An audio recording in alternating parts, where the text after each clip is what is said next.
Hi, chat. Welcome in, everyone. How we doing today? Happy Sunday to you. It's pasta night. What's new? What's happening? Hello, Will. Hello, Ozzy. Hello, Cosmic. Happy to see all of you in here so bright and early.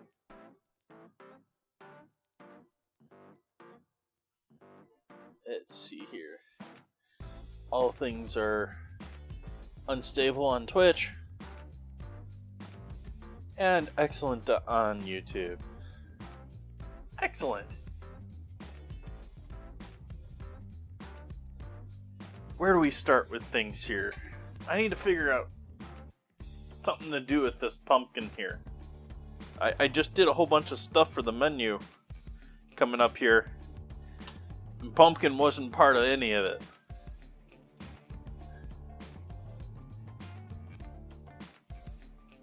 Oh, I just came up with an idea. Yeah, that has to happen.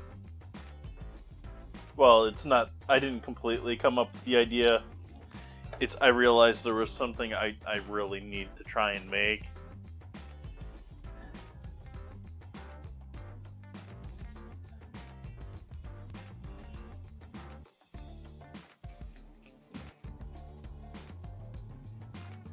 So, I don't know if this is the whole joke. I don't remember the whole part of it. Welcome in, JK. This dish that I feel I need to make, since we have a pumpkin around, I think it was someone posed the joke, what is more of American than the Choco Taco? And someone posted, I think it was an AI generated, but quite possibly a real photo of essentially like a sweet chalupa shell with pumpkin pie filling.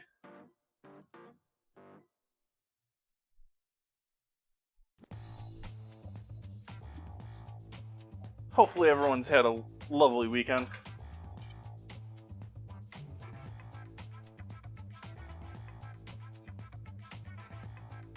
Let's make some coffee. Ooh, let's not put my phone there because I need to use the sun-dried tomatoes tonight. There, maybe we can put it on top of the breadcrumbs.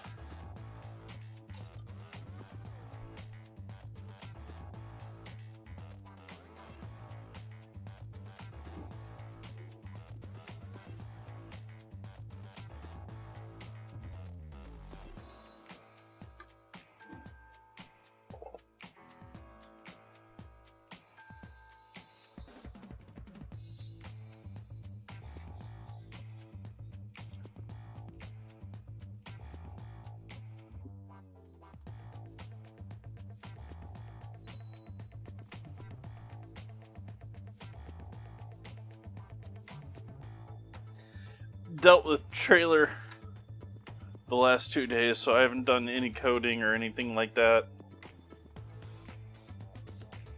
As I was saying on Discord, I basically, last stream I talked about how I was frustrated with where I was storing it. And I felt like, first off, I felt I should be checking out on things and making sure everything's alright with things after that experience.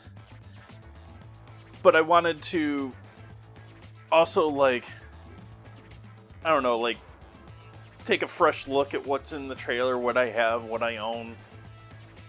What am I gonna do with this?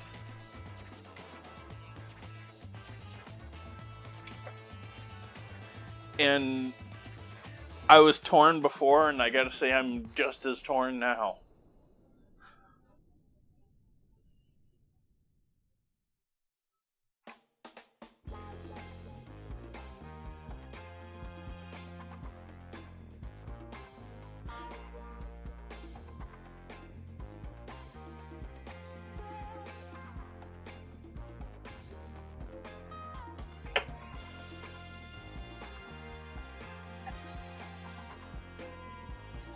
But I did pull a bunch of stuff out of there, and I've been cleaning all of it up here at home.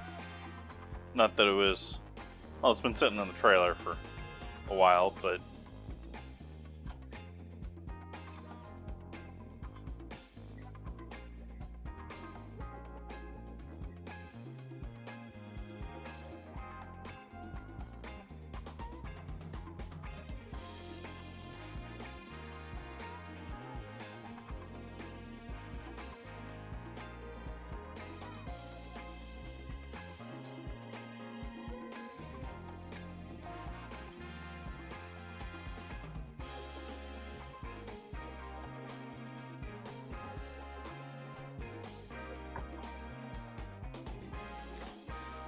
I found my tornado knife.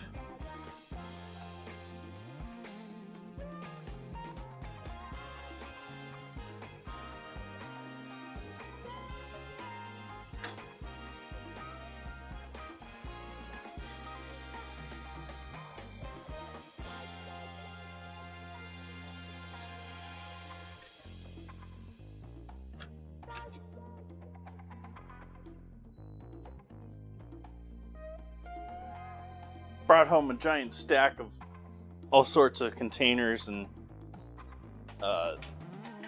hotel pans, and I found this again, so I have this around the house now.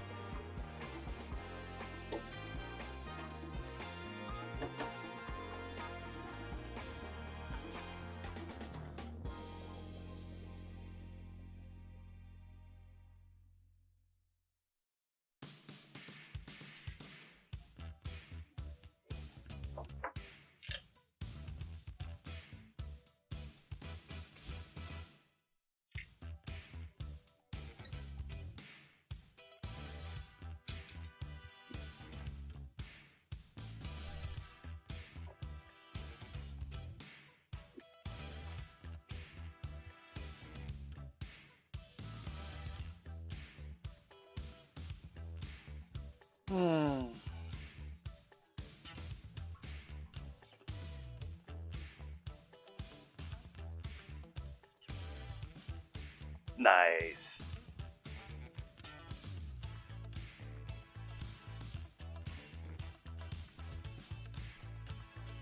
Yeah, I should probably get started with that myself. I'm not going to do too much, but... Well, actually, I've usually waited until December for any of that.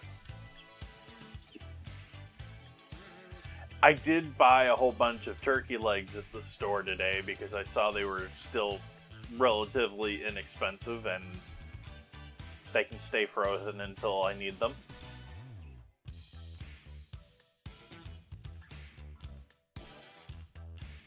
Welcome, Casey. Yes, those are coffee grounds because I start every stream off by making some coffee. Oh, hey, that camera's not on. Oops.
Oh, that's gotta be fun, Cosmic.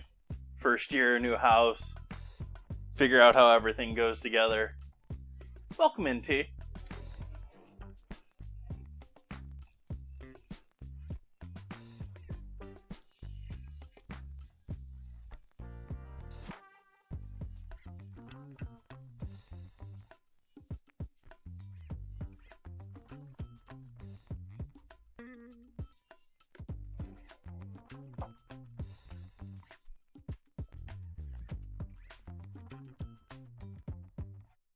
Thank you for joining me, everyone. Appreciate your company. Cheers.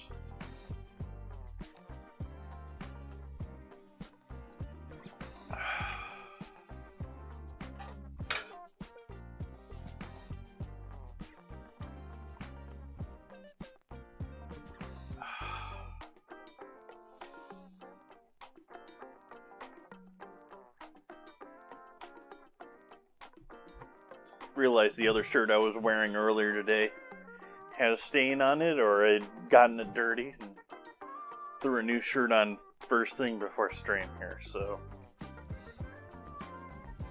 Eesh. Alright, what are we starting with here? Probably making our pasta dough, huh? Let's make some pasta dough. Yeah, speaking of that, we got more bowls now.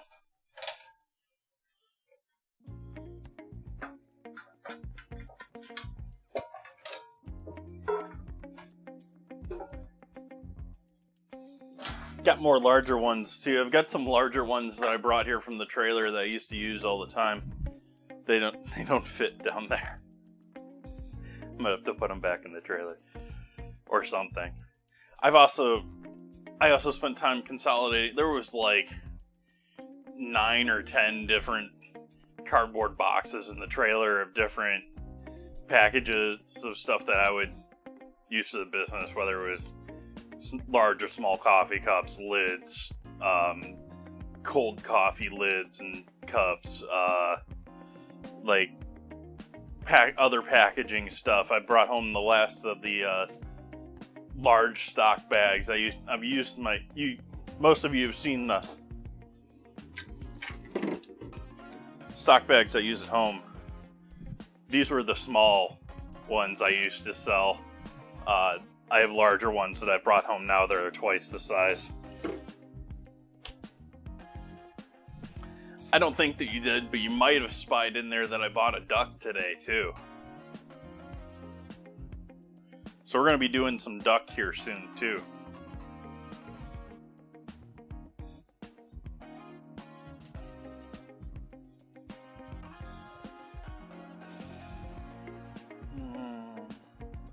Is it this one? Yep.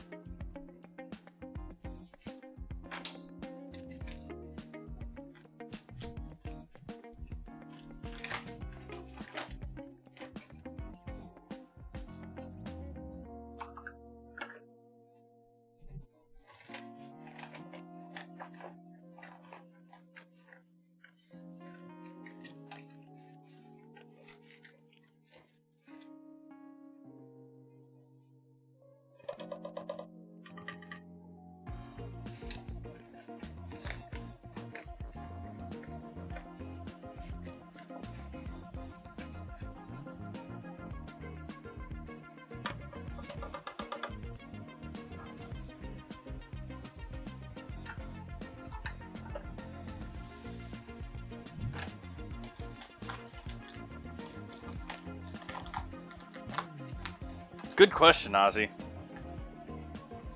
I didn't even buy candy this year.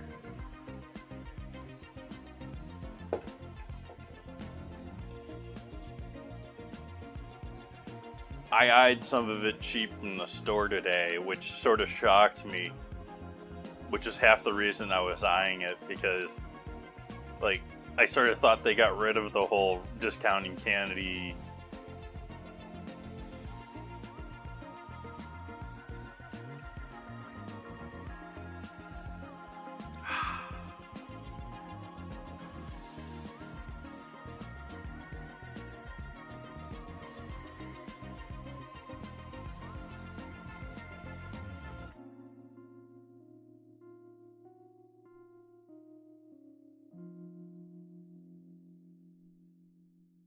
If you got a big bag of candy, of candy corn,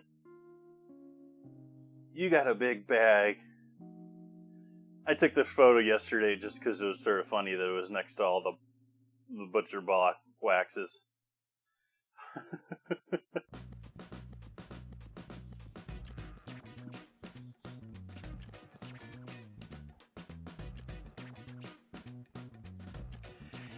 I don't know what really is going on. I mean, I don't have young kids, so I obviously don't exactly know what's going on, but it seems like we've gone from everyone feeling free to just trick or treat all the time, and there being constant warnings about there's going to be stuff in your candy you shouldn't eat, and there never is. And now we're doing like, well, this neighborhood is safe to do candy, so everyone goes to this neighborhood, or everyone goes to this block, and I don't know.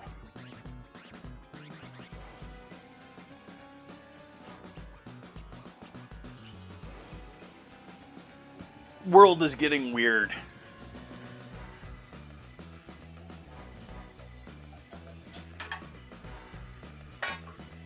And it's going to get weirder.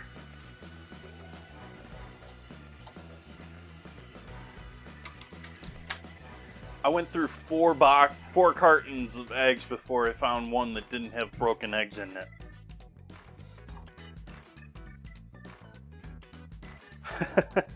Cosmic nice.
Olive oil.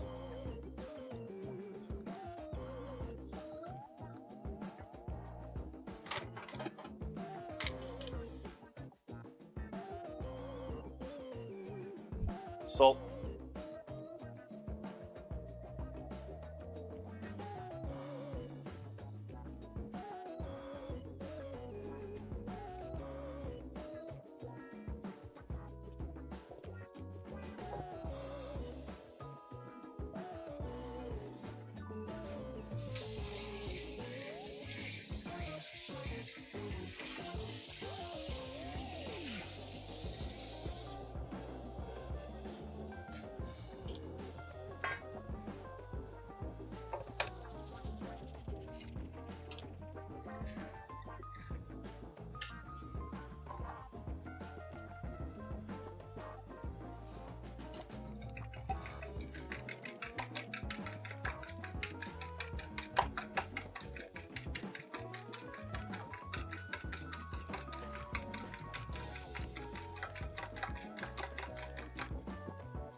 Decided I needed that extra egg.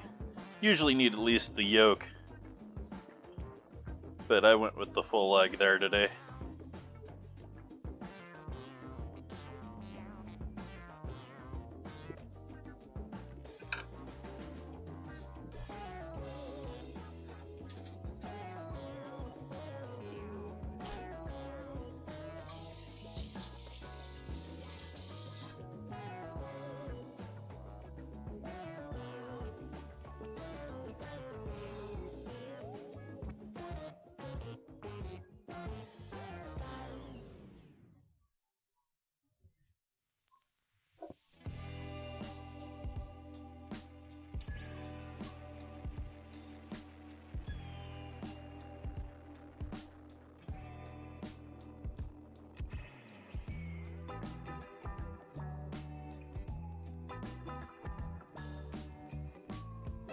Ozzy.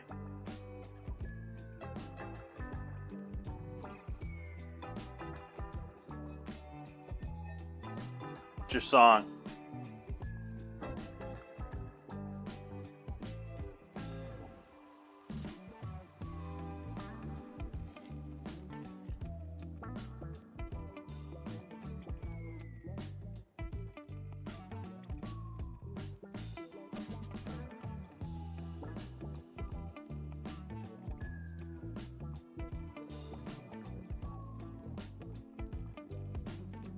It's just, yeah, it's just wiggle now.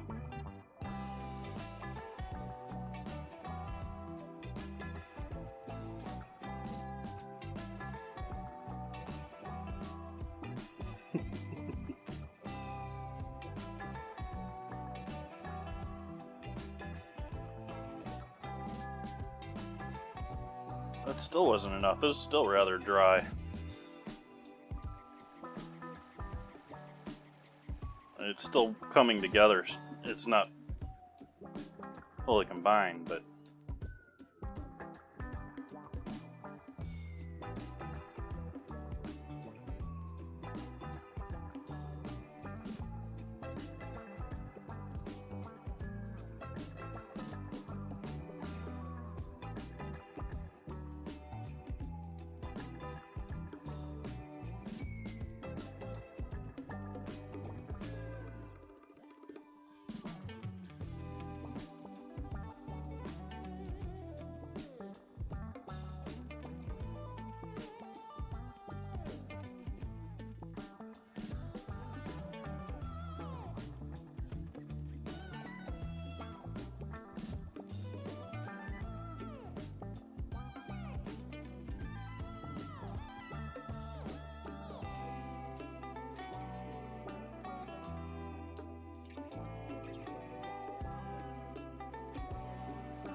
I was so out of it. My first alarm to get ready for chat today, or get ready for stream. Get ready for chat. Get ready for stream today. I don't know, like, I don't know if there was something in the air in the house. I decided I had to air out the house. But I had come home from shopping, and I was just feeling all sorts of headachy, tired, just, yeah. Ooh. Hello, Raiders. Welcome, Raiders. Thank you for that raid, Andrew Cooks. What were we making tonight? What we eating? What we chowing down on?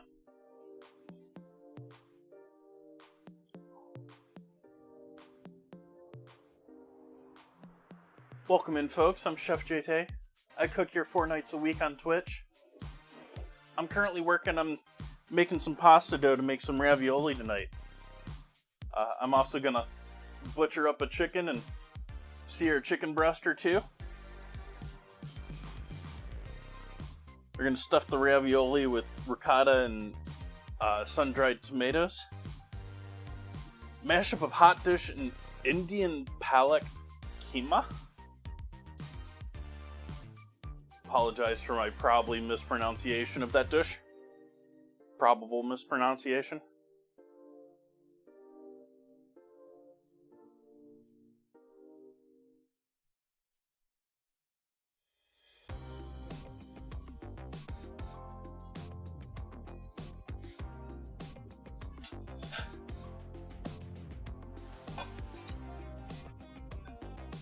Trying to think, like, I don't even know what that dish is for sure. Now I have to look up what the Indian dish is, because I feel like I'm...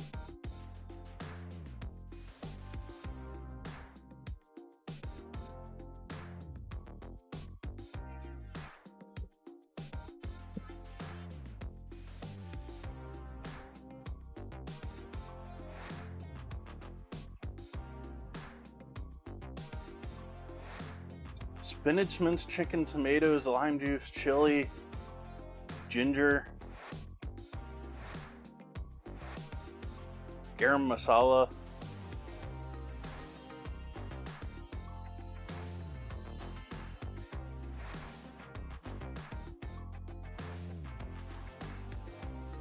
meat curry topped with tater tots on top. Okay.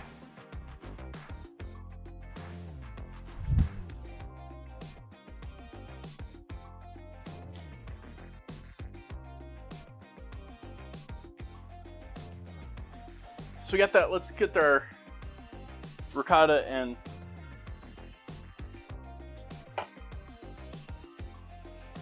sun-dried tomatoes going.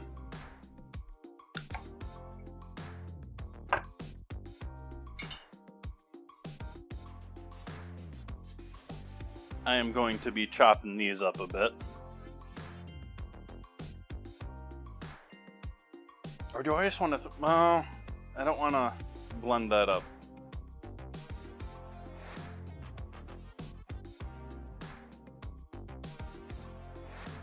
Just gonna hand chop it.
Tater tots on top is the way to go. Thinking about that, I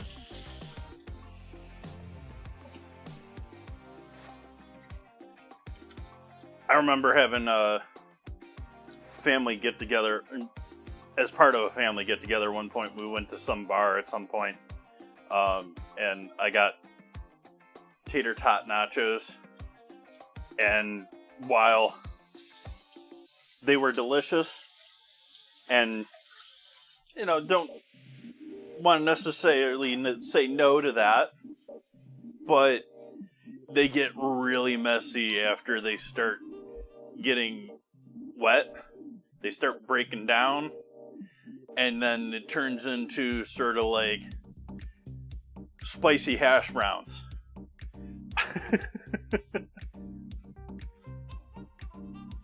Which is not exactly all that bad either, but it's messy, and it switches from being finger food acceptable at a bar to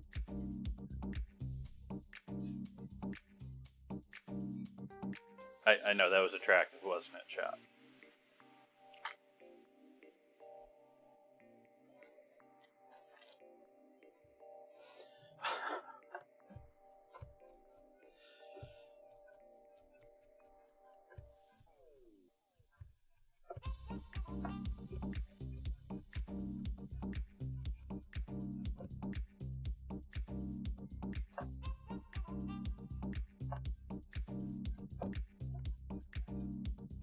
Alright, now that we got these nicely minced up, I think that's all I'm going to use out of that jar.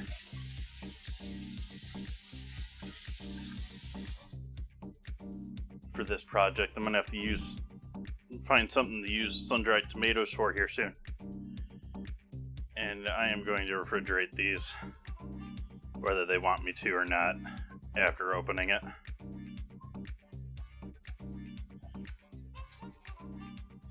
They're oil packed, but that is a rather light oil.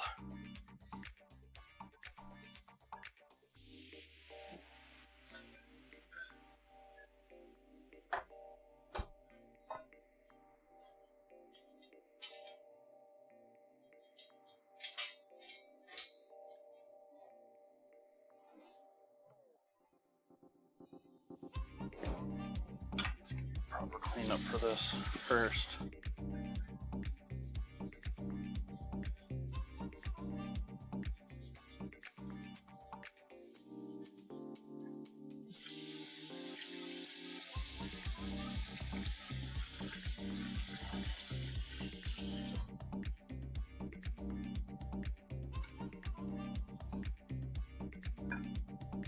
I'm still technically airing the house out, by the way, chat, because I've got a couple of windows open in the back still.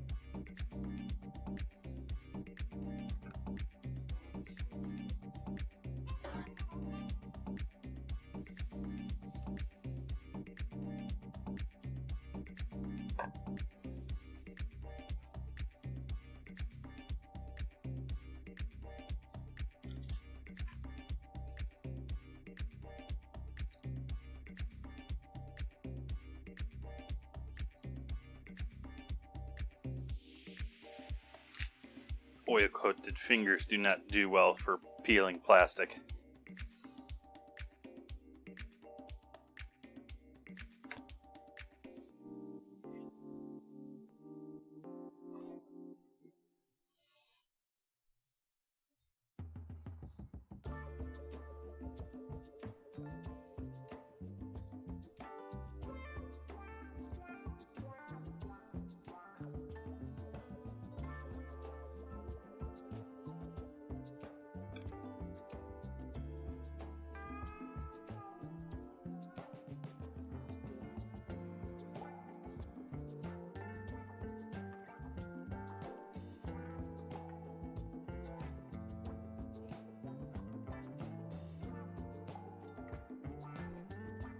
Salt.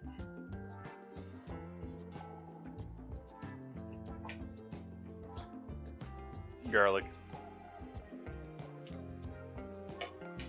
Pretty light on the garlic.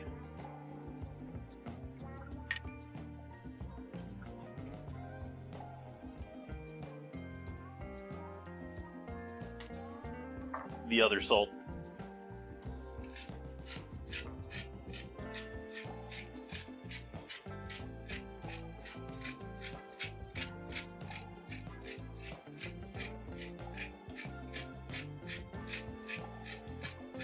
heavy pepper.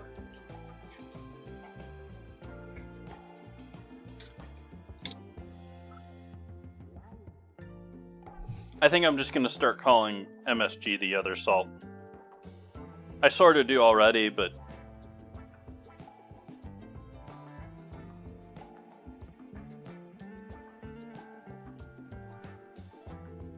sort of like the other white meat, the other salt.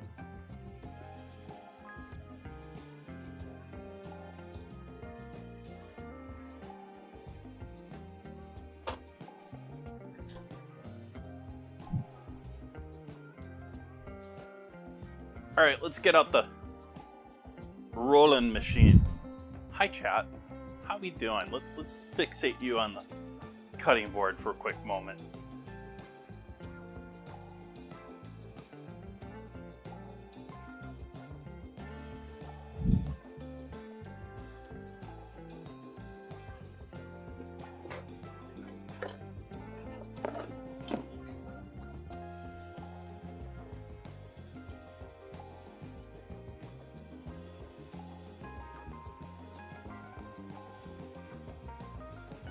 Aw, did I violate you, Ozzy?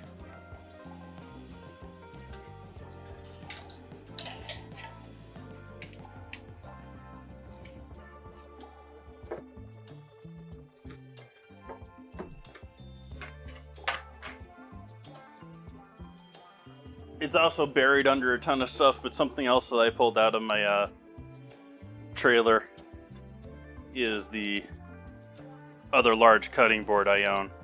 It's thinner than this one, so it's not as high up. It's bigger though.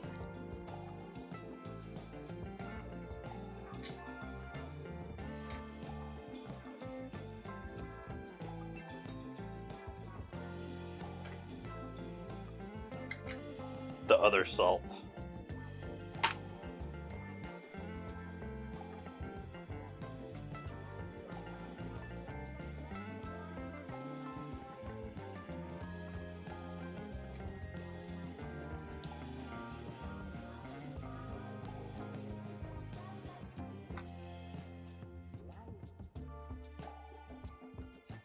What are you looking at, camera? I totally did not buy Honey Nut Cheerios ahead of time, judging by the vote for the weekly ingredient challenge.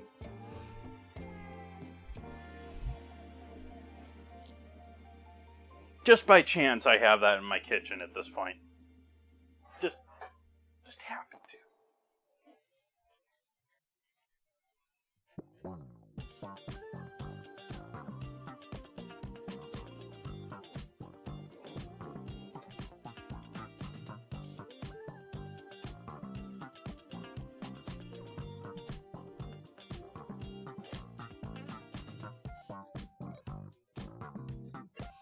They'll say that and half a chat will go and change their votes on me.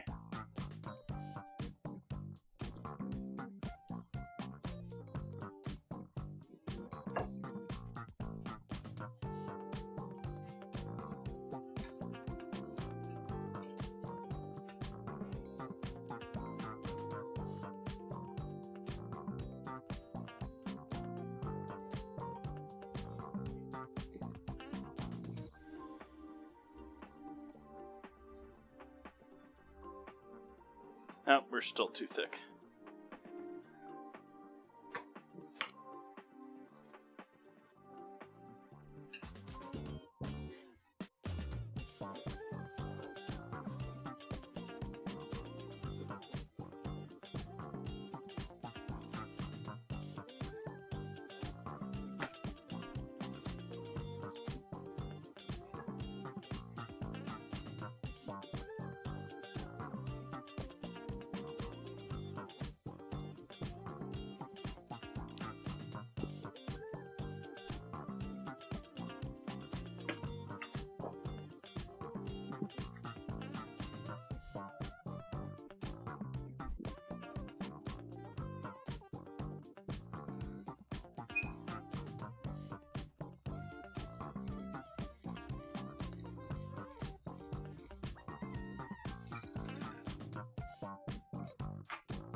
and get this rolling. We'll fold this a couple of times, and then we'll get into trying to make our ravioli here.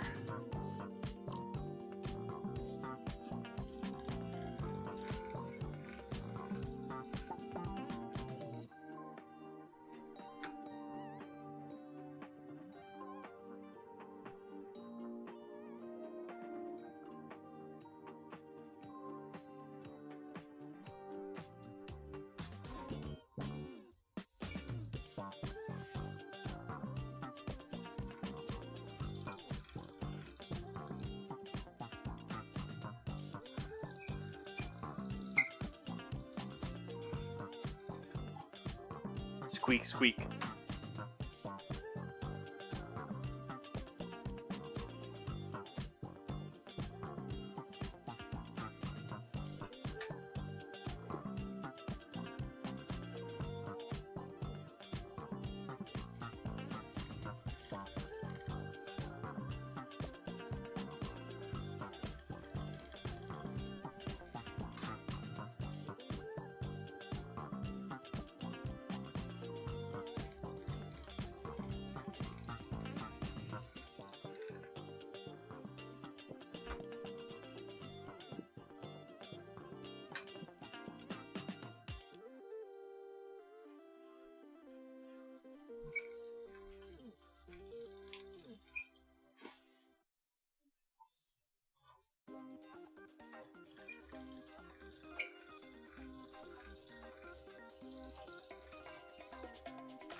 Thank you, Curled Up.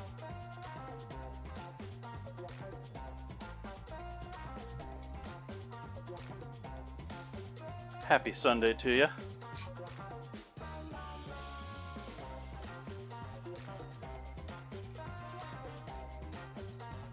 Happy National Sandwich Day, everyone.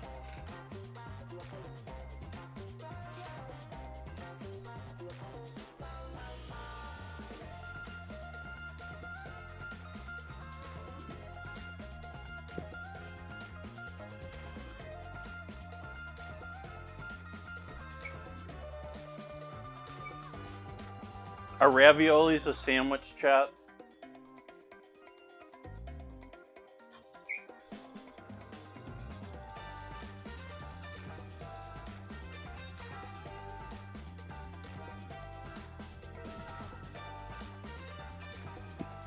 I think I'm done folding this. So we're just going to start dialing it down in thickness until we get to a thickness that I think should be half a ravioli thickness.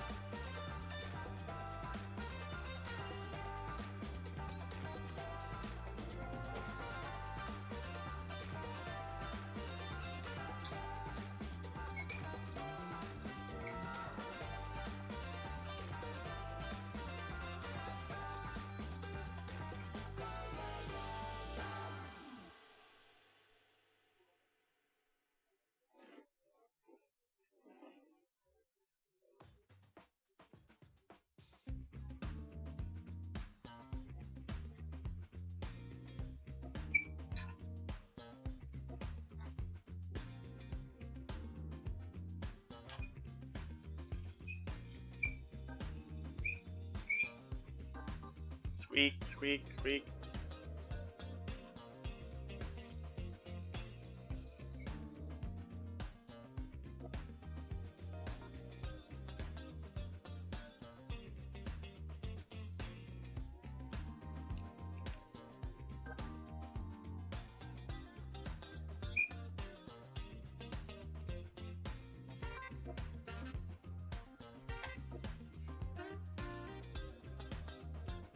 We're getting there. This is close here. I don't know if I want to, this is 4. I don't know if I want to go to 5 or 6.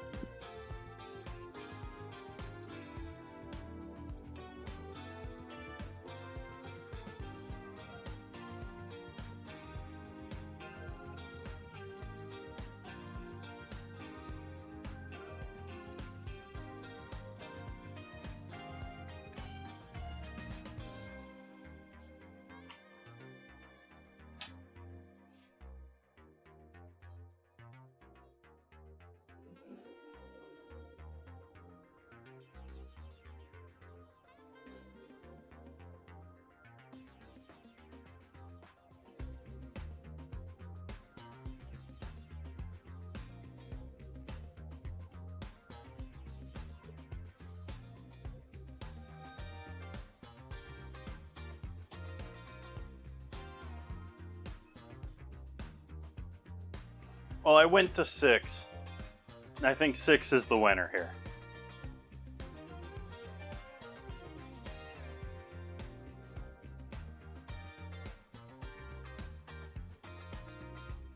Hey, splits. We're getting to the point where we're pushing this dough too far. The edges are starting to fray.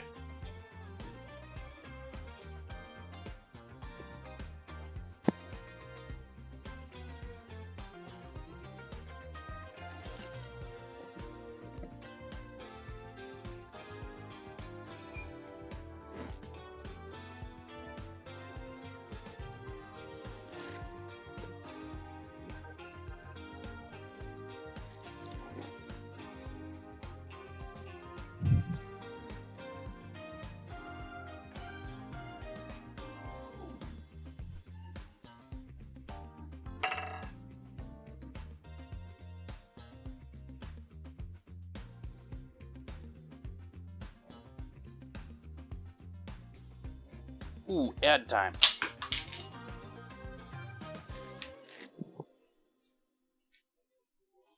It's ad time.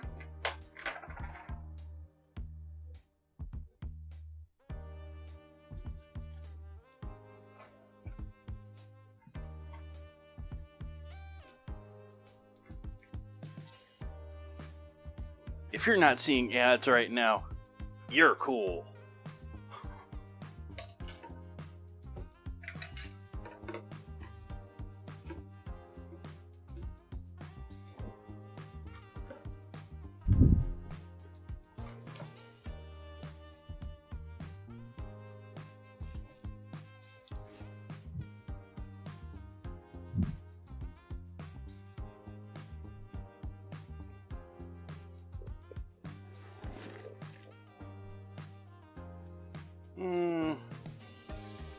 How do I want to do this?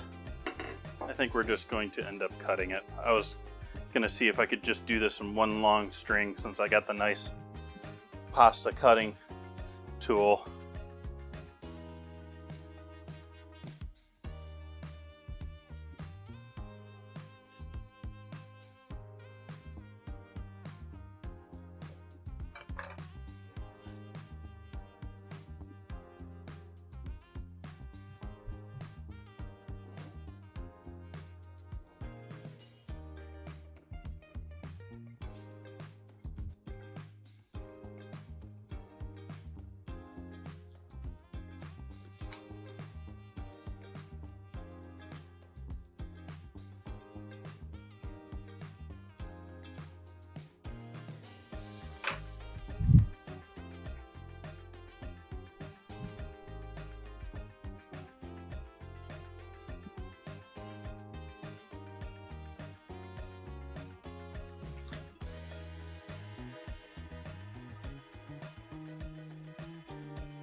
And then I made them too long for my table.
little burnt out.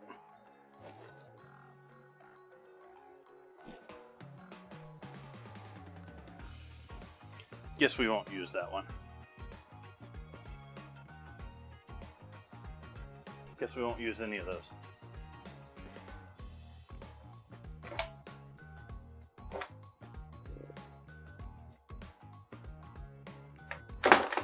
Eesh.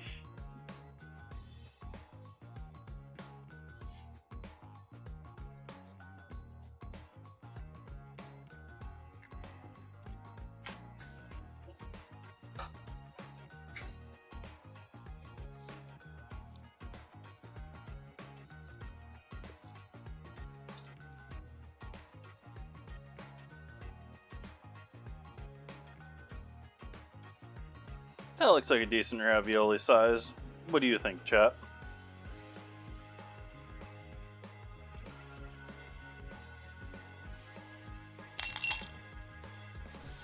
Ooh. Thank you, JK. Greatly appreciate the resub. Chefia 1 Wiggle, Chefia 1 MSG, Chefia 1 Iron, Chefia 1 Wiggle.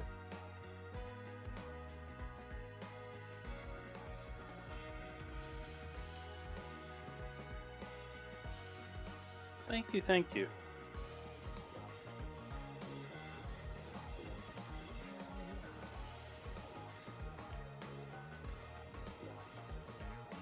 Before I cut these, I'm sitting here, I'm like, I sort of want to make these just like half, though, at the same time. That makes pretty big raviolis, though.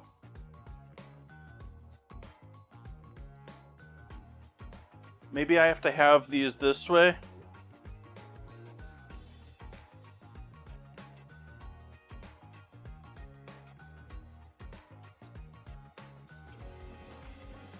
I'm gonna go with it.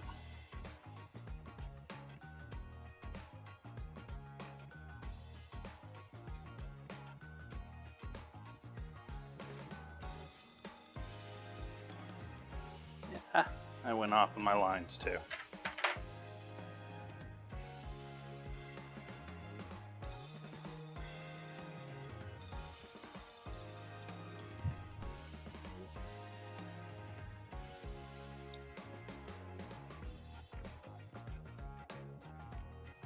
So that'll work.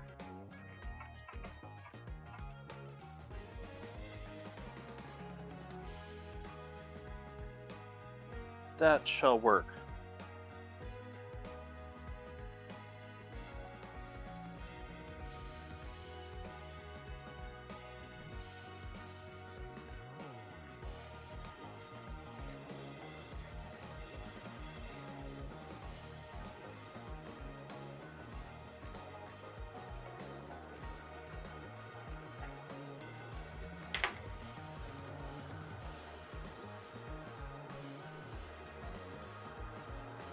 Keeping the towel over some of it to try and help mitigate some of the drying out as we're doing this.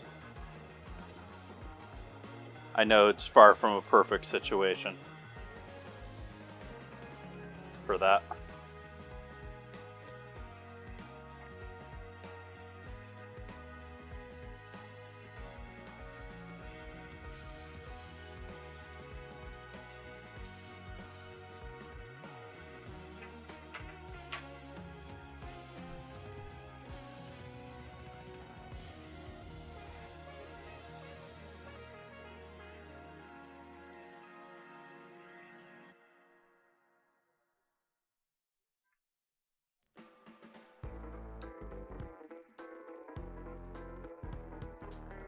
Can't fit them that way.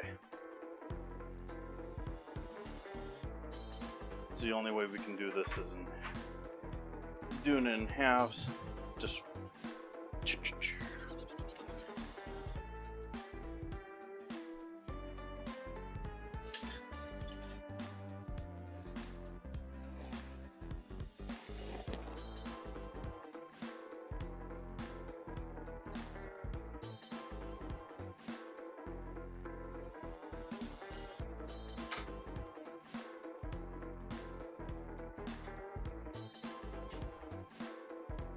Demi-tasse spoon.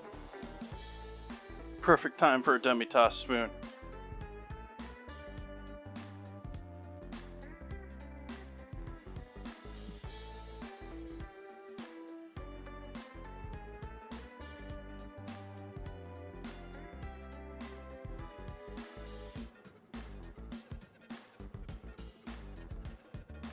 Dollop of cheese and tomato on each of these.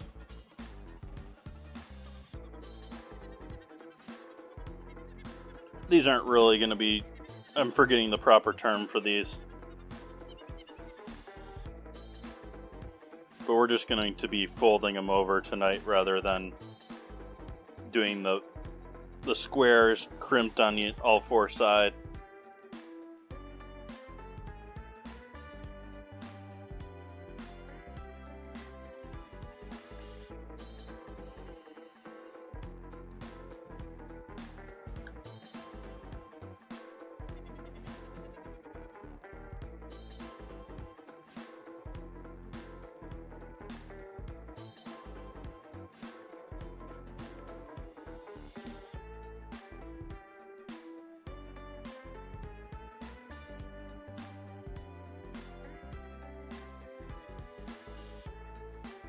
Before we get too deep into these, let's see how hard this is to fold and seal.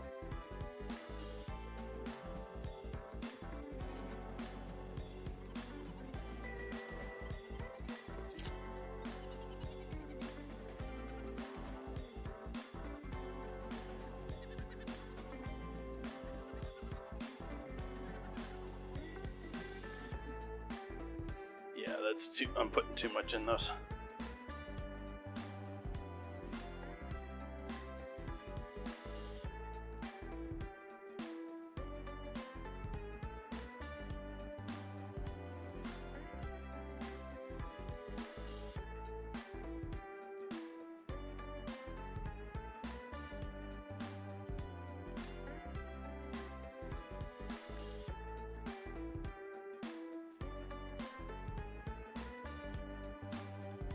I was even getting heavier handed as I went along there. That one's still too heavy.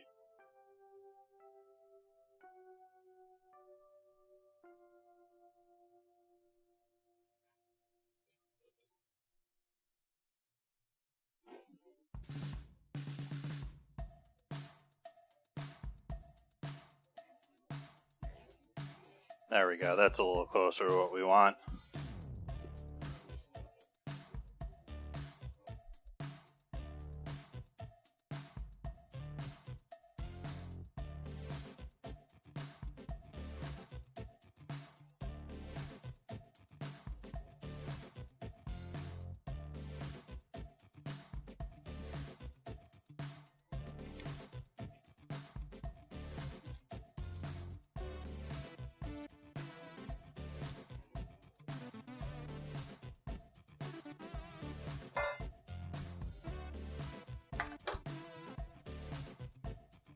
I just cleaned like 20 of these.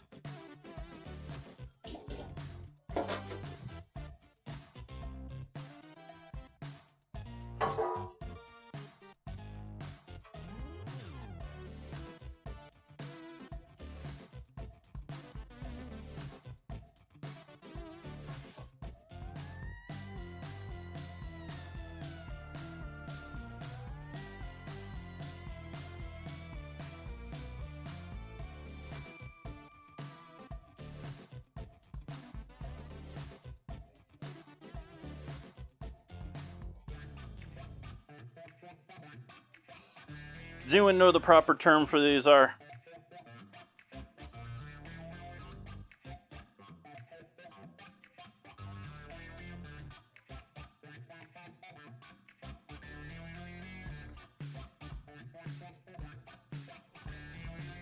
I would consider that acceptable definition, Justice.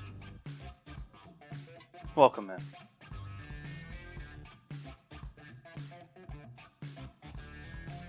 That one's just gonna be a mess. Yeah, we're gonna get the water dirty anyways. Give it a shot. The alternative is getting rid of it. Where'd you go, music? Get back here.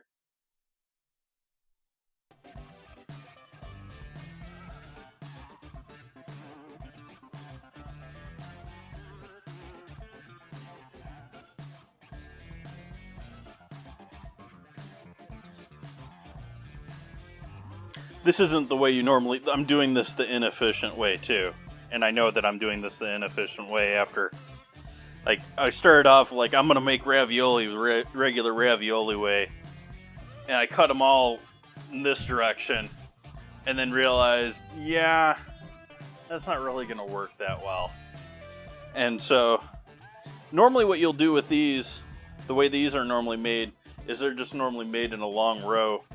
And you'll just pipe whatever filling you have across, you fold the dough over, and then you spread the filling using your fingers, crimping it, and then you crimp the ends of it. This is a little less efficient of a system.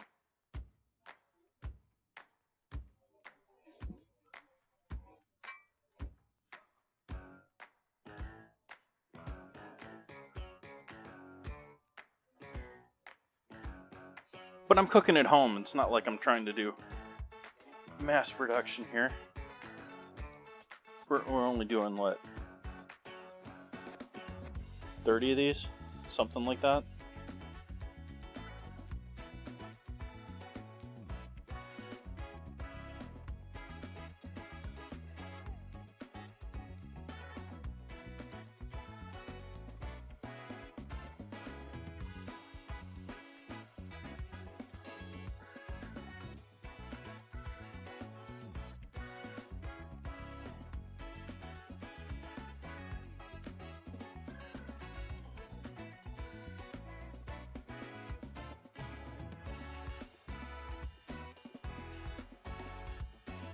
Mad at my bank again, taking forever to process my stuff for the month. So we're coming to the decision that I need another I don't know if I really want to get into that on stream, but I need to change some things.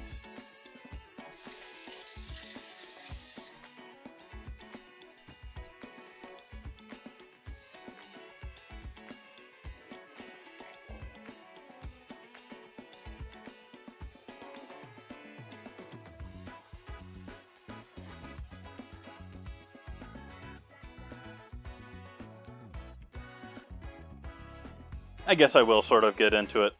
I basically have a debit card and a credit card at this point. And I'm sort of feeling with the way things have been going with the bank here lately, I sort of feel like I have an emergency option for beyond that too. But I'm sort of feeling lately like I need another credit card.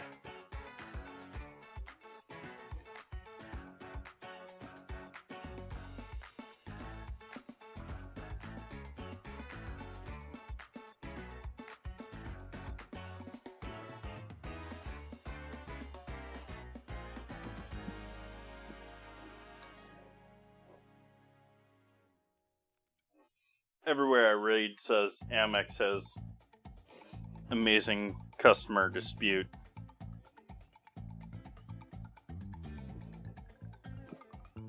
Maybe get myself an Amex.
New batch.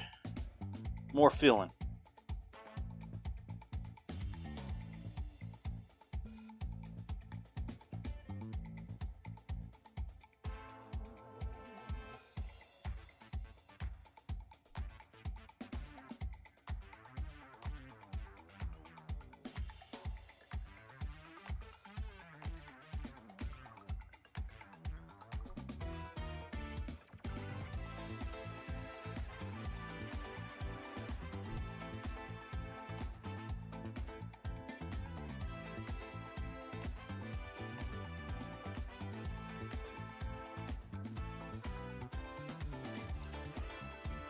Posted an article. I didn't even realize it was happening. I posted an article in the Discord in the Sonoma County area of current events. Like, I didn't even realize, but it sounds like someone bought a large property up almost by like Calistoga and is planning on building practically a city without making any plans for wildfires. Not a great plan.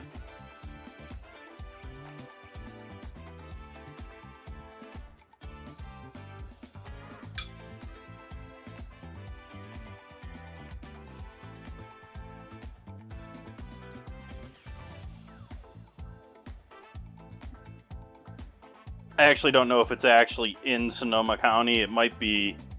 It's like.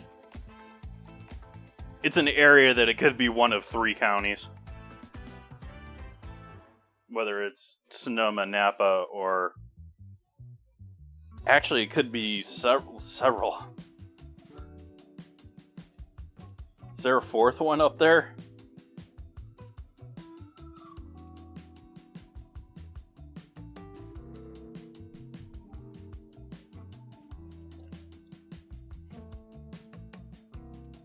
I know it's not along the coast. I know those counties.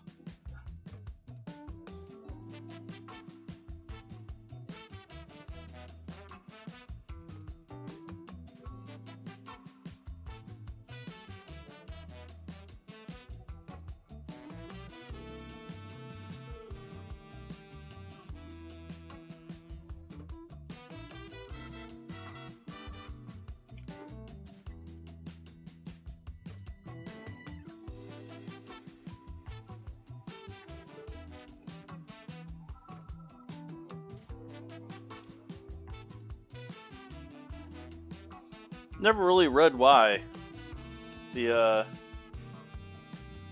my state assembly member decided not to run this year, even though he wasn't term limited.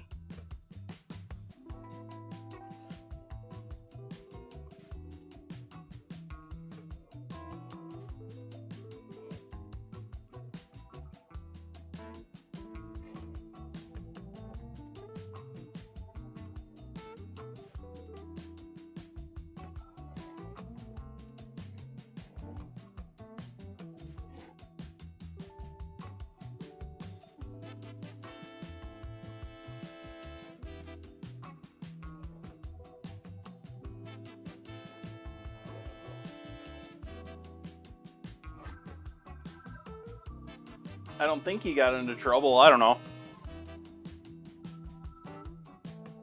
Lots of other reasons to quit, too. They don't have to be in trouble to quit.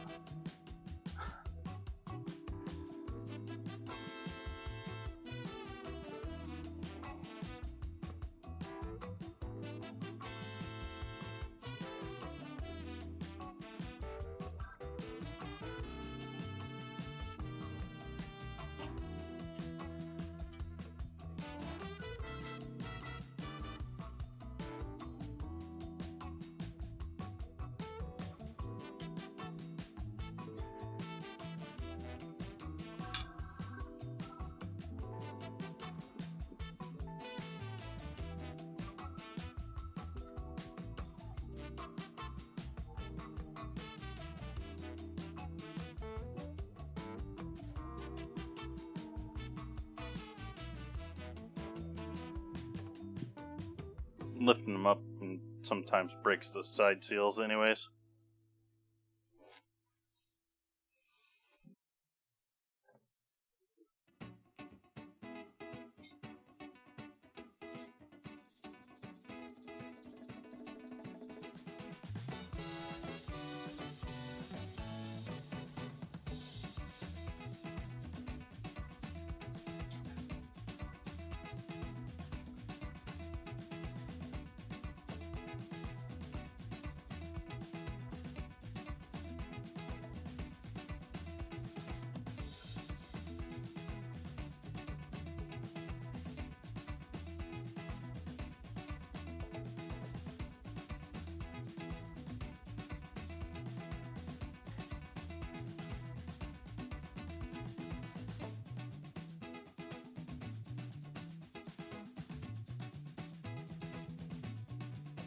might wrap these up after we're done making these, because I still have to butcher chicken for chicken breasts.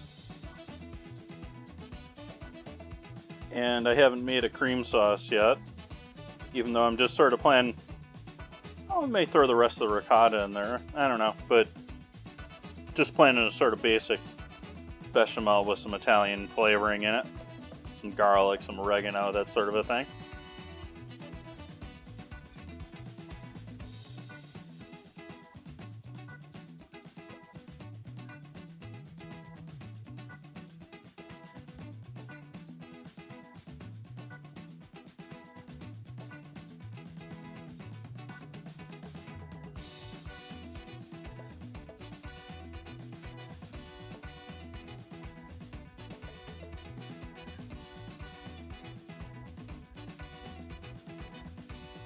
Something else I realized Costco might help me out with here now that I've got a membership there, is not just prime beef, but seafood. I've talked before about there's seafood in Sonoma, but options are pretty limited, and most of it is like went to San Francisco and they got moved back up here. I sort of feel like Costco may have better seafood overall options than even like Oliver's. They're always going to sell me way more than I ever want, though, at the same time, so. My coffee's gone and getting cold.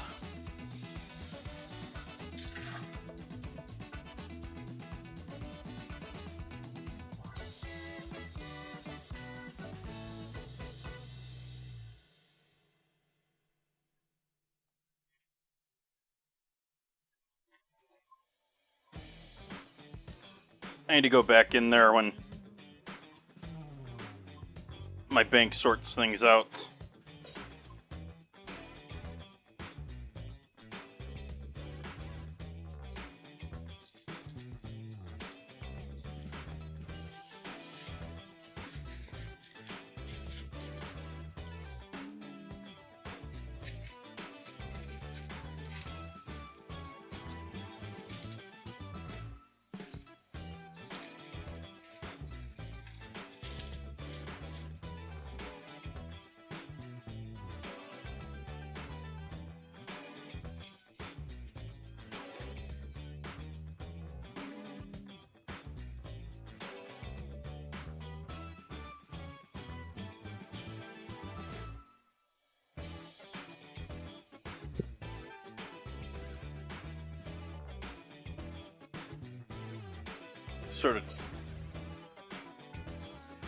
Sort of torn too, because I sort of thought that I could go to there's two of them that I know of in Sonoma County, and the one that's in Santa Rosa is just always busy, and I was hopeful get it again, go to the other one, because they're both pretty easy to get to. They're both like right off the freeway.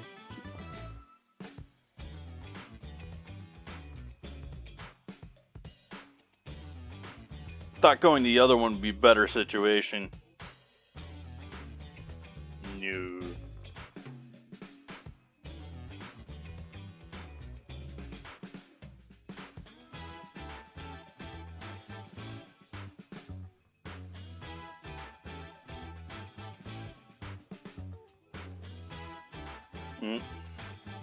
We're getting too dry now. Pasta's getting too dry. It's not sticking. So I am going to moisten.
But it looks like I was saying the last time I talked about Costco that it seems like they probably make bank advertising Prime, and then like a vast majority of their beef, at least the time I've been there, has been choice.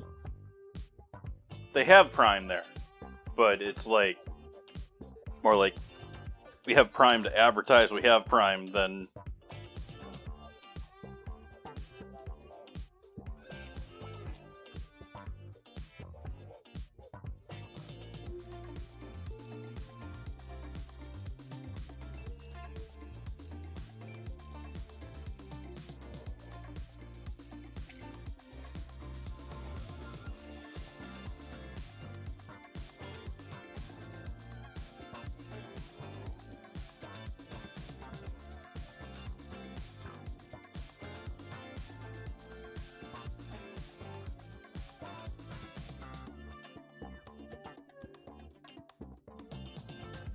especially in Sonoma.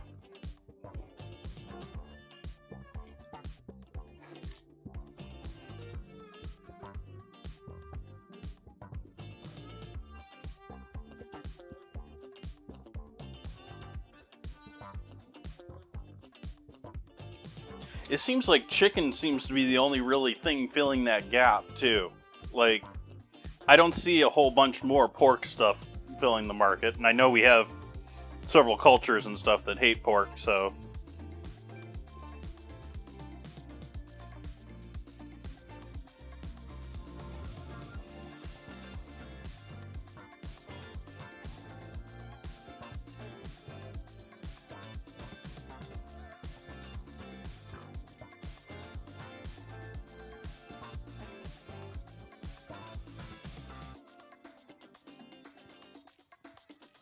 Speaking of that, every time I'm on stream and I'm thinking of things that I need to do more of on screen, I think of ribs. And yet I don't think of them when it comes to right menu.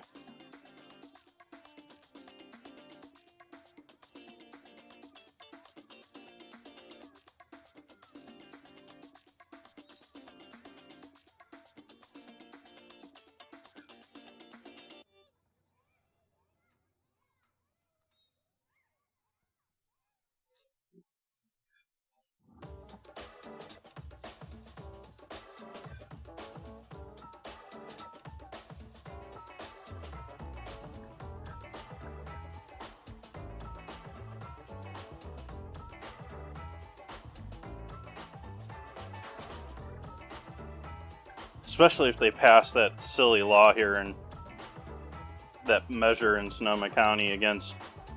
Okay, I'm not a fan of the massive, like, Harris Ranch, like, massive CAFOs. That, and... So I'm not for that, but... Like... Sonoma County does not have 20 of those in our county. Like, that's what this law is good. Like, there's gonna be so many people put out of business or required to sell down their properties or...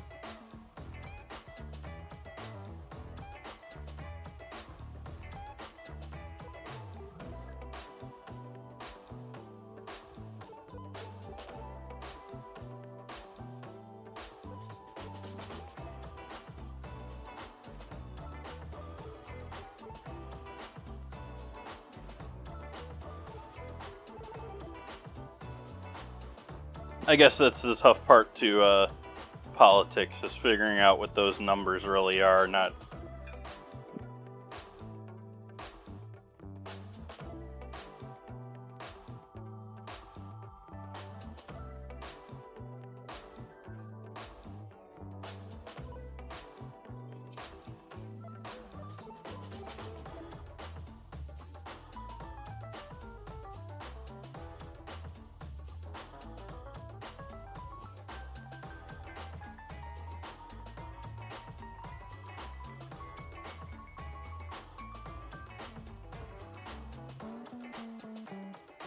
That one's trying to pop out. That one's saying hi, chat.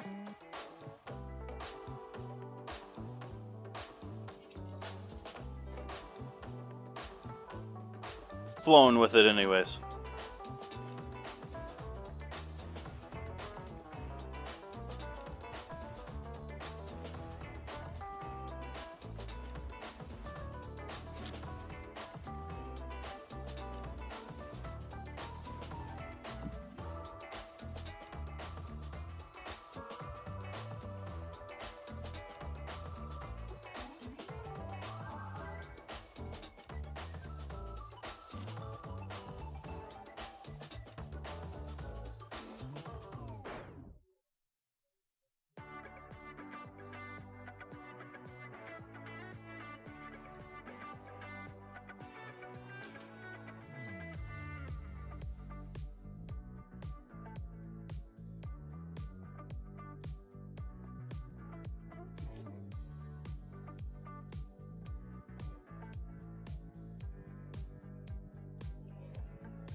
Well, I said I was doing about 30 of these, and I think I'm about 60 deep.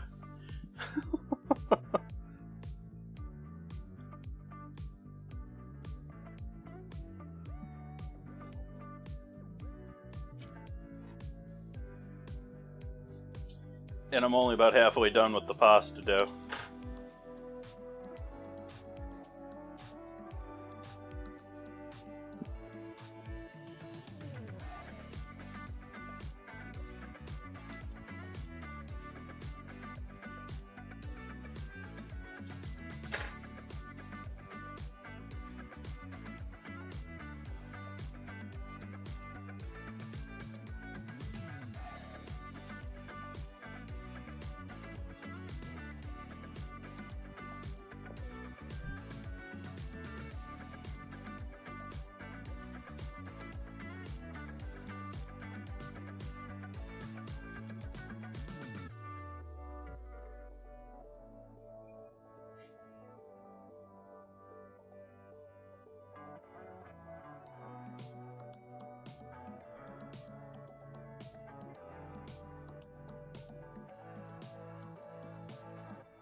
layer 3.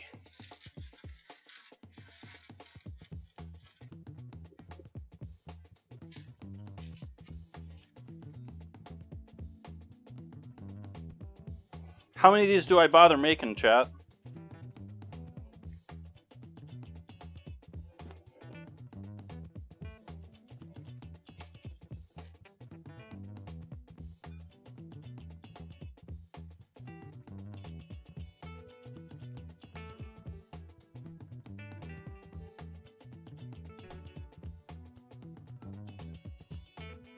I'm doing at least 4 more.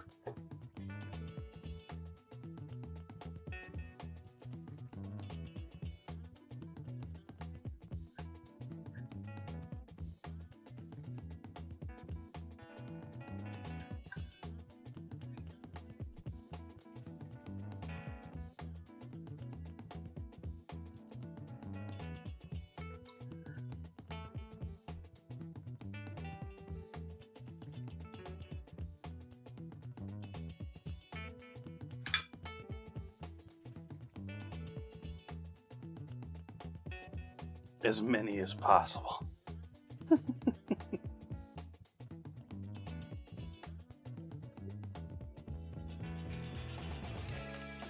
Say that like you're joining me. How many can I eat of these between today and tomorrow? Because there's a stream again tomorrow.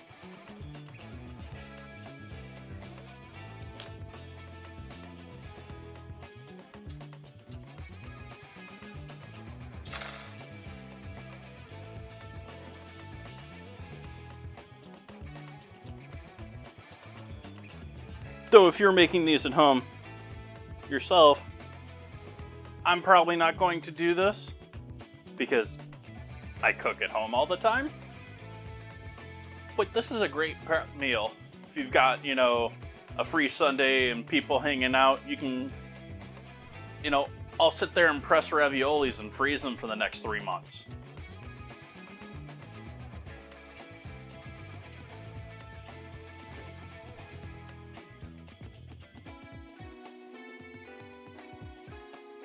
But I'm only two-thirds done with my pasta.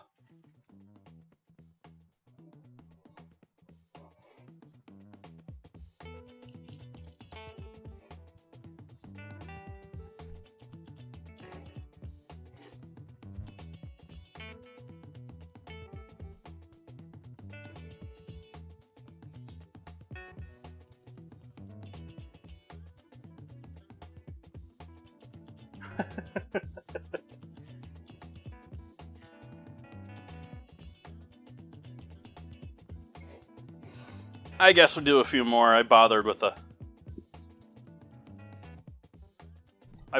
with doing a third layer on the tray.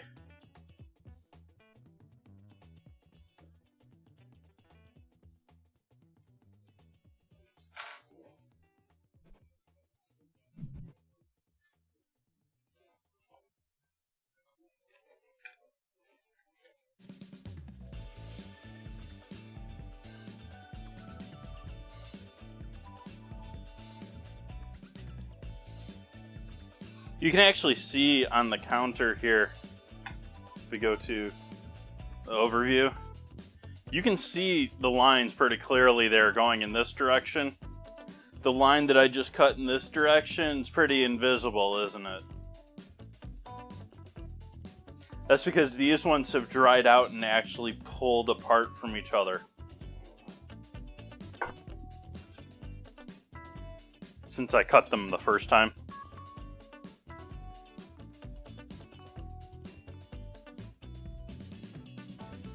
This is actually that same sort of thing, them pulling apart when they're drying. I don't know why I'm making this connection and talking about it on stream, but it's what fascinates me about welding. Because so much of the art and knowledge and practice of welding is knowing and anticipating how things are going to constrict as they cool.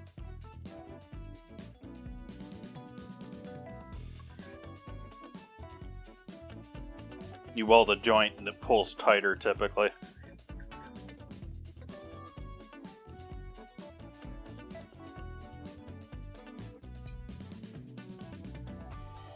And so, like, if you're building, I don't know if I'm being very clear in what I'm saying, but like if you're building a box, you're welding a box together, and you weld this corner, and these ones pull out of shape, and these ones pull out of shape, and so it's sort of an art to knowing which welds in which direction and what time to do them in order to make it come out best without having to grind everything 50 times.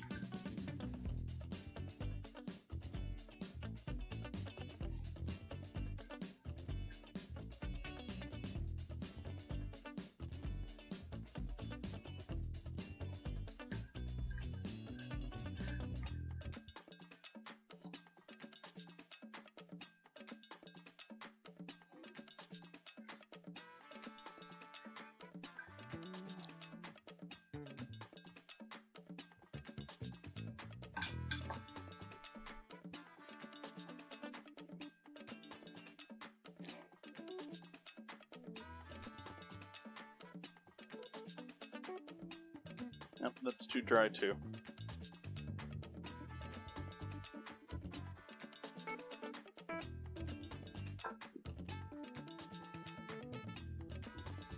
Gotta keep it moist, chat.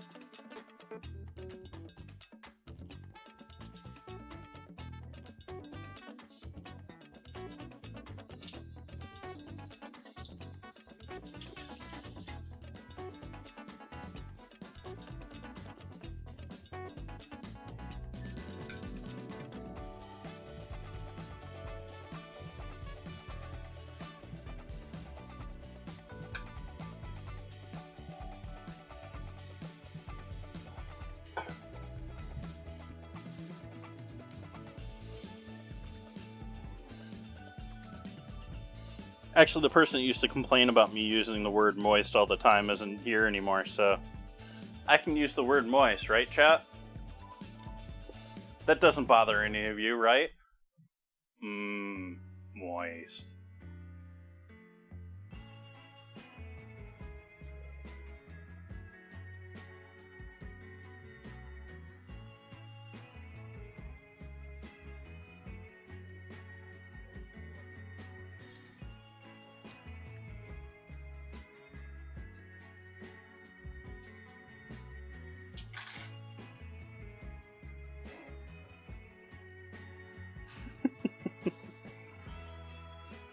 Always have been. But there's something to be said for catering to your clientele.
I added pupusas to next Monday's schedule. Not tomorrow, next week Monday. Or no, I didn't.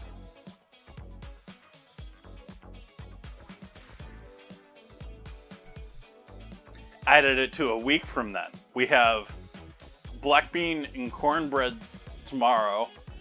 We've got ham hock, split pea soup on the Monday after with crusty bread because it's split pea soup week. And then it's pupusas. Salvadorian.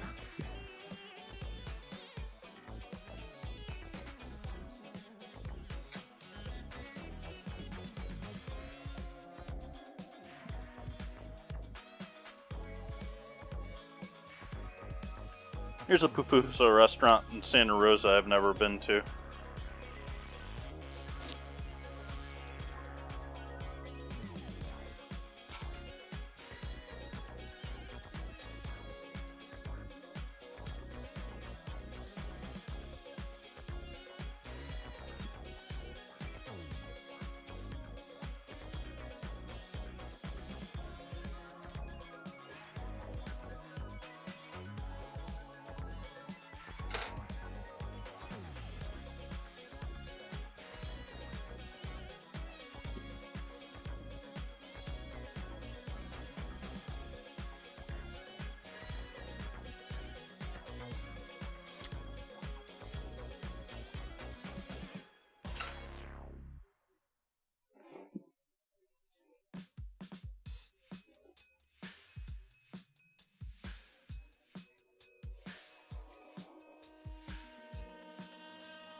Which do I run out of first, chat? Filling or pasta? That's the last of the pasta you can see there. Oh, that's the last of the pasta.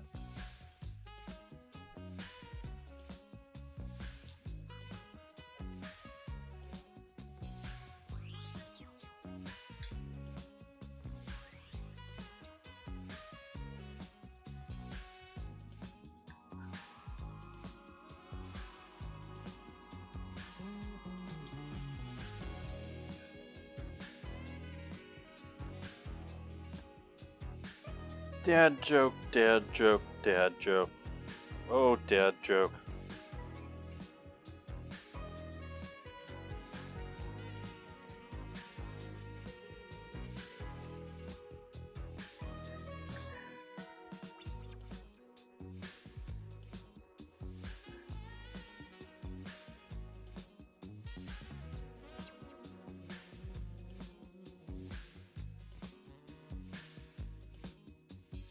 I think I'm running out of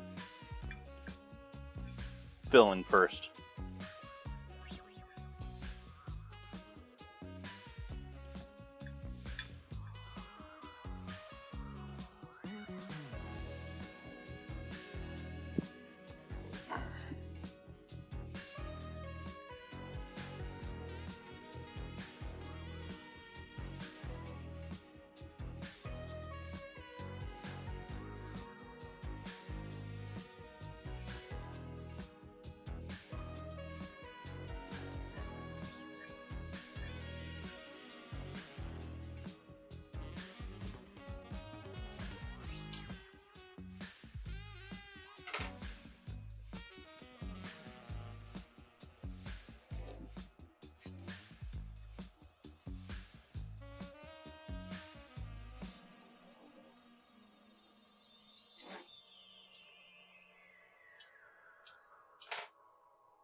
It's ad time.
I just did all that, and I'm probably going to fill like 3 of them with this filling.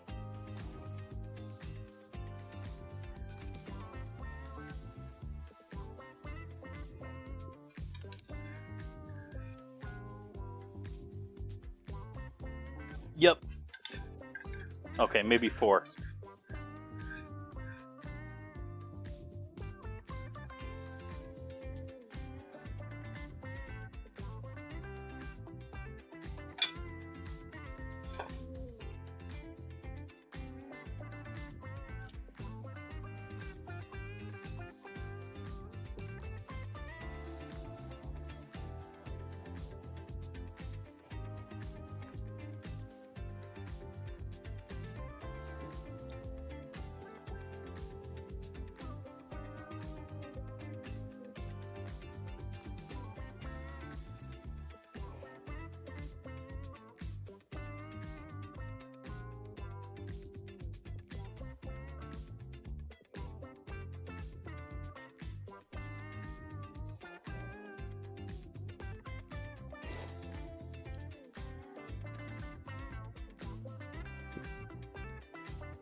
We'll clean up here, organize things now that we've got our pasta put together.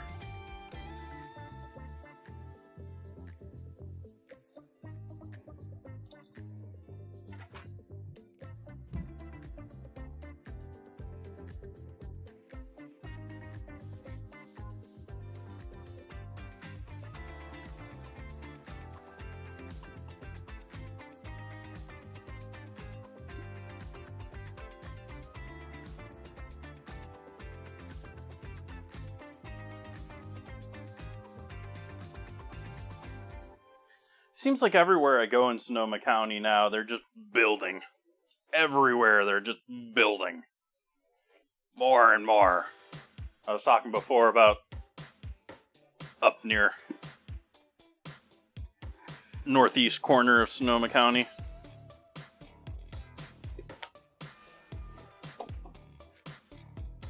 They're just building everywhere. Everywhere.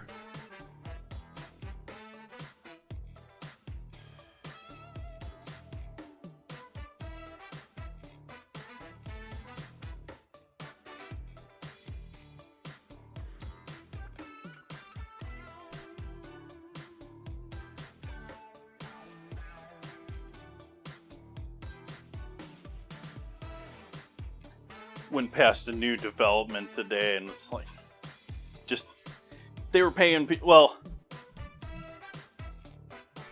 I don't know how this works, but you can legally pay people to stand out in the road with a sign and pay them less than minimum wage. And so I was driving down the road today and there was like 3 people on the side of the road with arrows pointing in at a new neighborhood built in, home starting at $700K.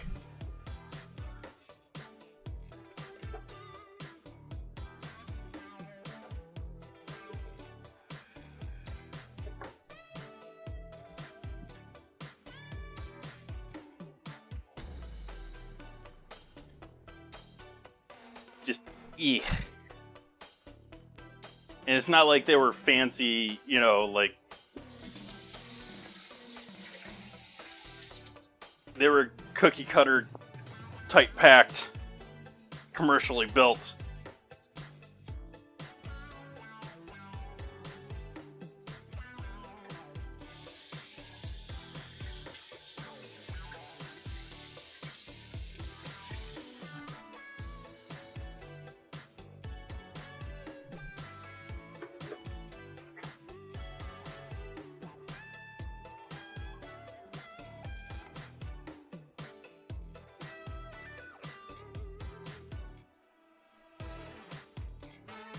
Okay, so we got plastic over those to help keep them from drying out even further while we do other things.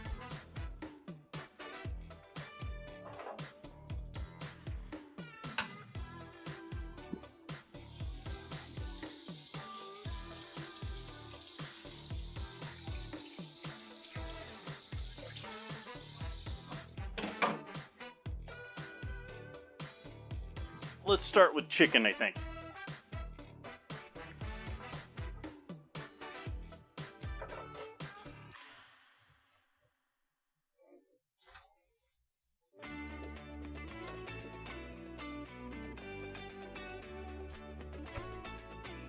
This is one of those businesses that would probably be impacted by that whole law measure. There's a big poultry plant in Petaluma where they do a lot of Rosie and Rocky. It's where they started off making Rosie and Rocky before Purdue got involved.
Oh, hey, I got a neck.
Oh, that went the backbone, not the joint.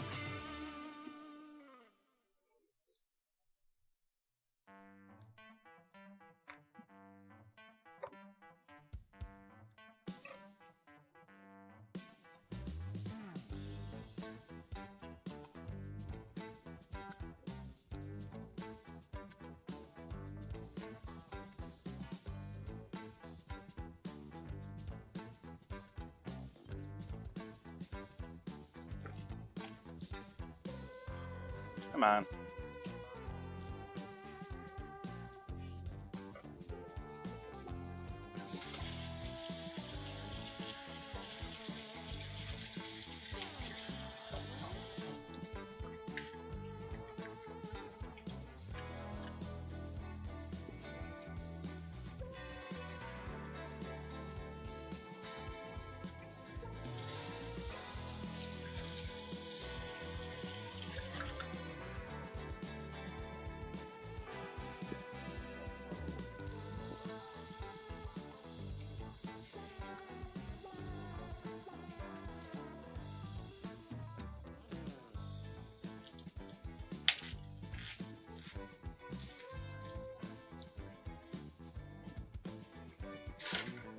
I also brought home a couple pairs of tongs from the trailer. Most of the silverware and stuff, well, most of it I haven't washed up yet.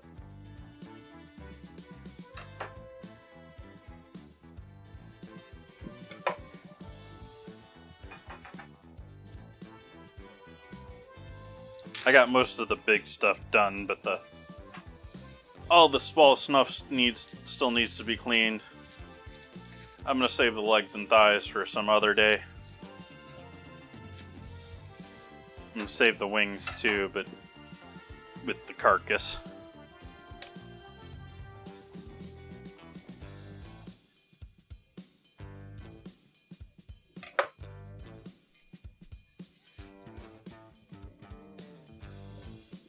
Did I mention I bought a bunch of turkey legs today? In prep for Thanksgiving.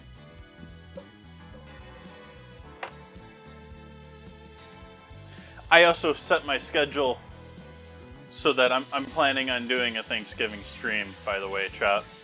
I am not thinking of doing, doing Thanksgiving for one, so I'm going to do a nice full meal, but nice full meal for one.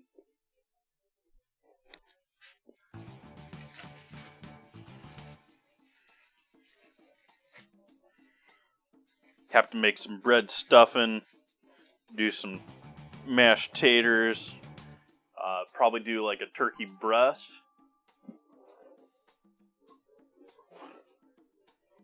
Even that'll probably be too much.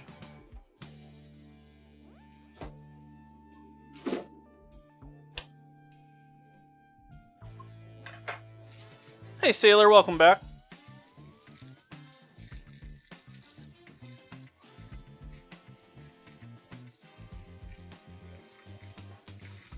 I'm cutting up a chicken so I can sear the chicken breasts.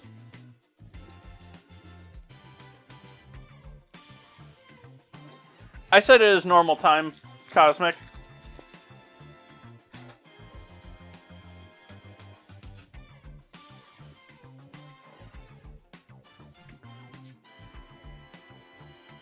Maybe if we get closer, I can get a better idea of what I want to do with it. You know, decide on that, but as of right now, I think it's just going to be normal stream for the most part.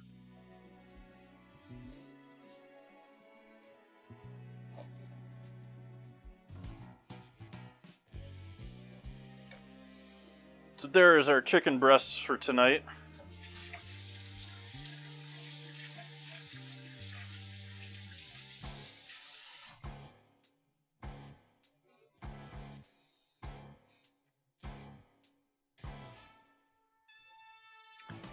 Skin on or skin off?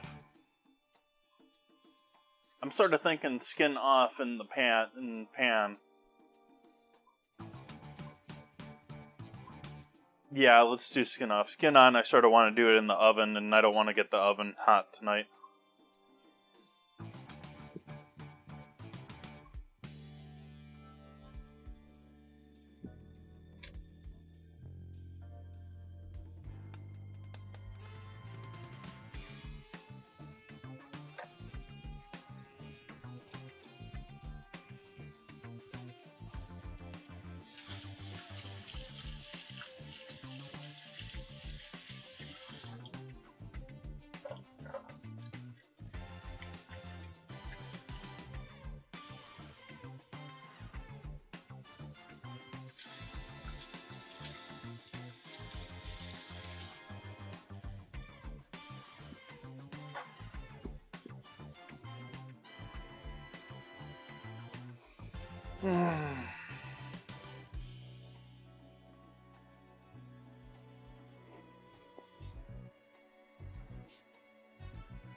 Oil.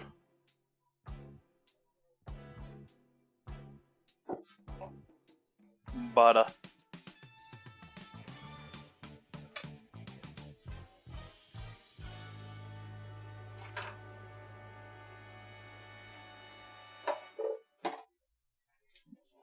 Flame.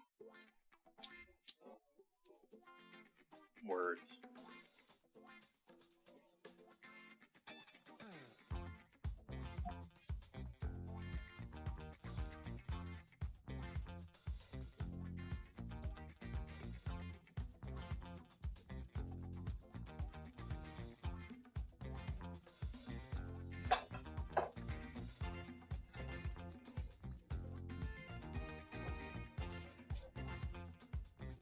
I don't feel like drinking water tonight.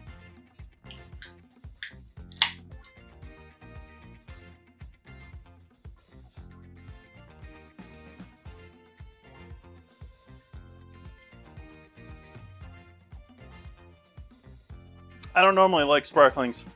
These haven't been bad though. San Pellegrino's always expensive though. So it's always a once in a blue moon thing, even though like these are awesome though for 15 calories.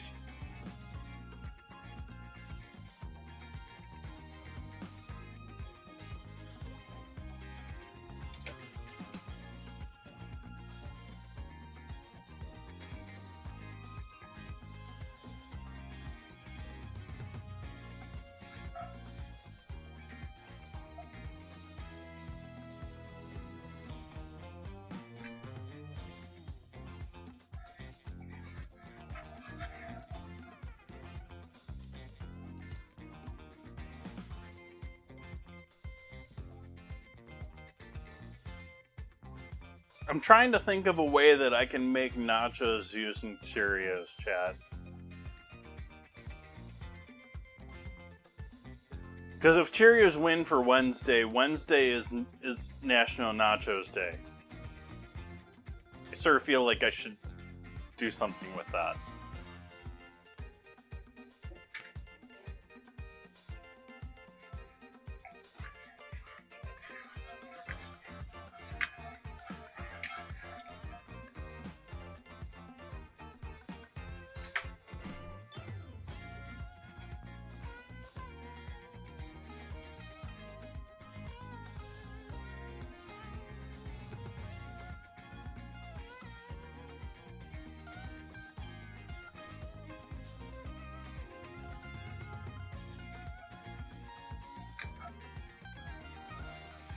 You certainly could try that.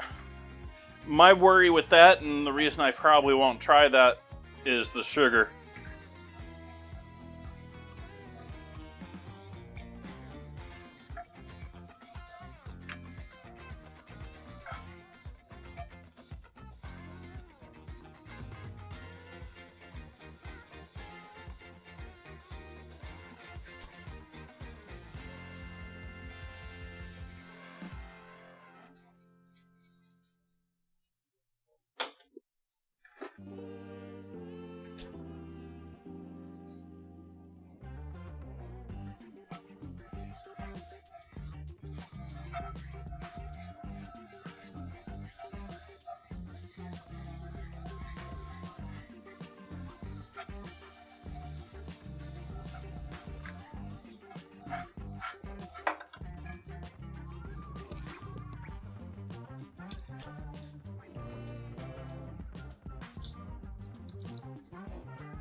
I'm going to be upfront with chat. I'm planning an AFK here in a little bit to give me some time to heat up the water because I don't have water boiling yet.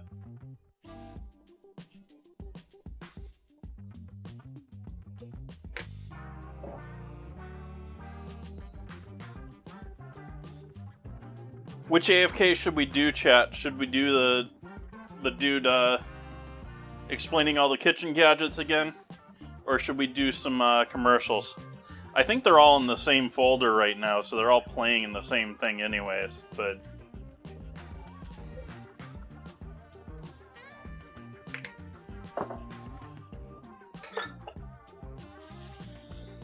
Kitchen gadgets?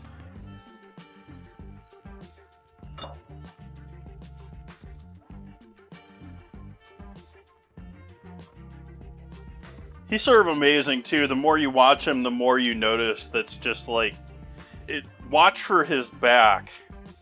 Like, this is like beginning TV stuff when he's being recorded. And I assume it's his microphone, but whatever jacket, whatever chef jacket or whatever he has on is like a tent to the back. Like, there's very obviously things being drawn back behind him.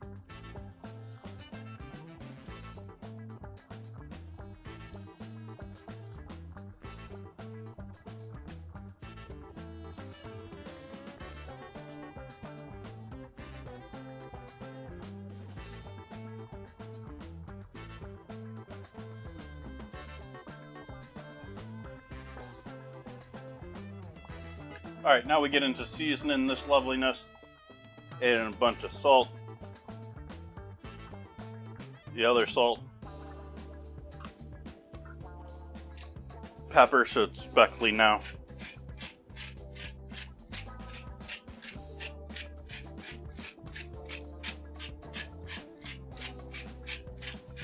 If you want a little chicken stock in there, or a little chicken bouillon, or if you're using it for something else, maybe beef or something like that, you can do that. I'm opting not to tonight.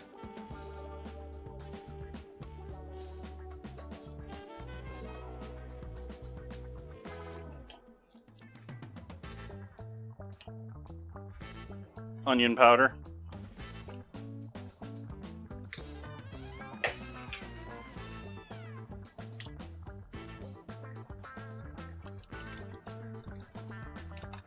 Garlic.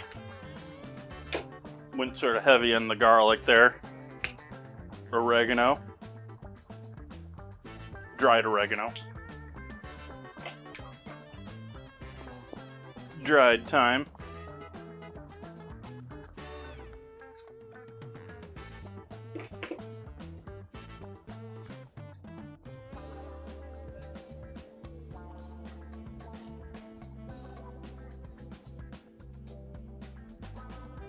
More water.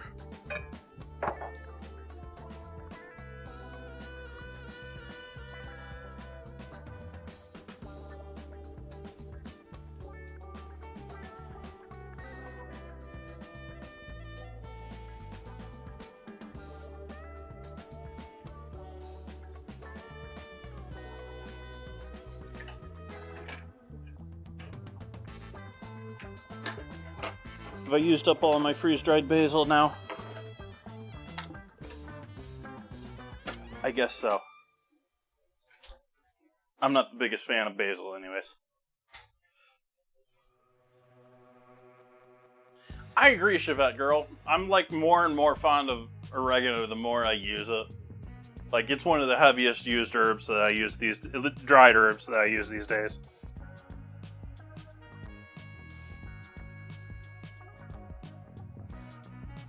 It's used in so many different cuisines, too.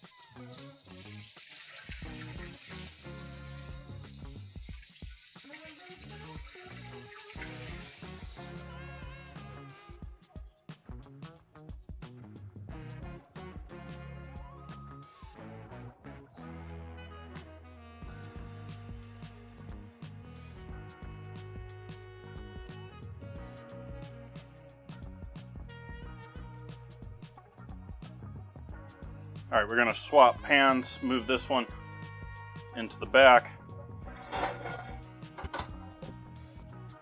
This towel's dirty, so we're getting rid of this towel.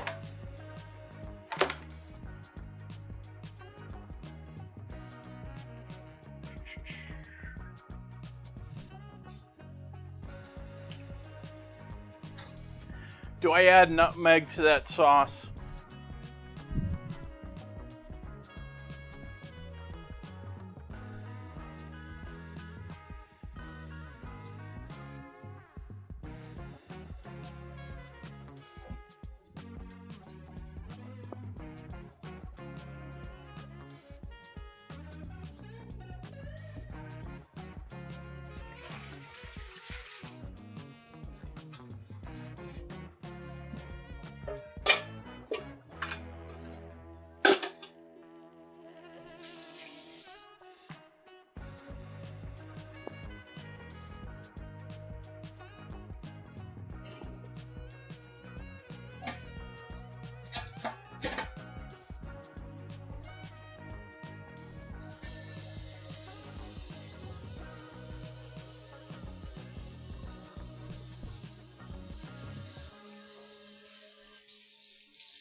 Let's see, what can we set up here?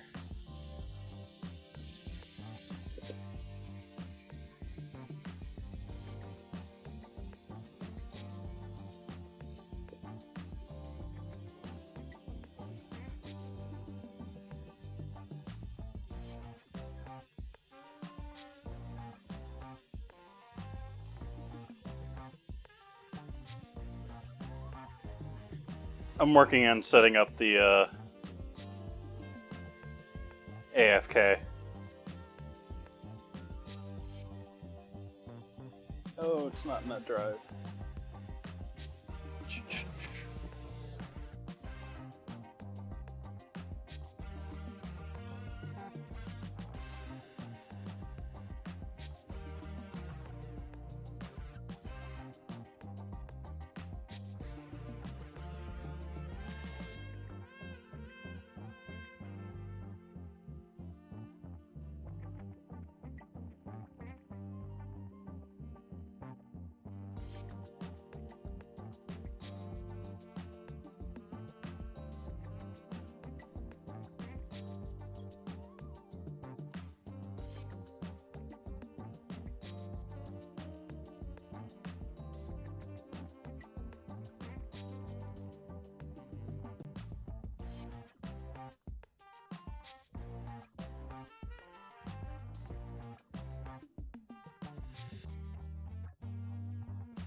Too much water in here.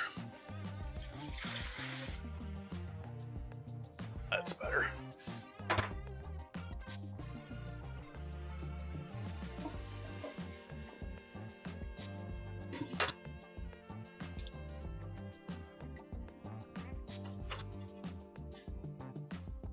Okay, chat.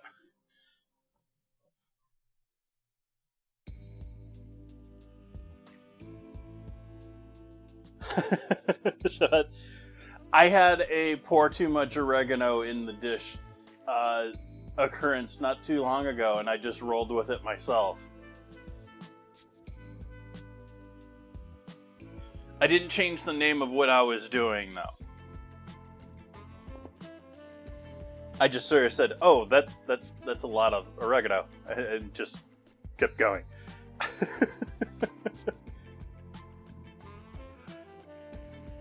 All right, so we got water heating.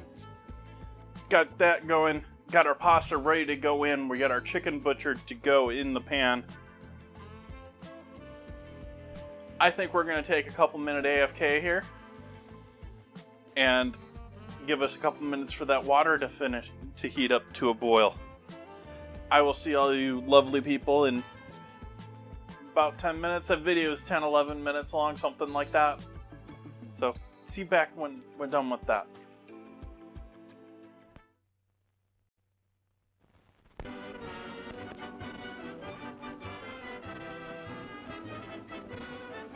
Ladies and gentlemen, the management of this theater takes great pleasure in making this announcement.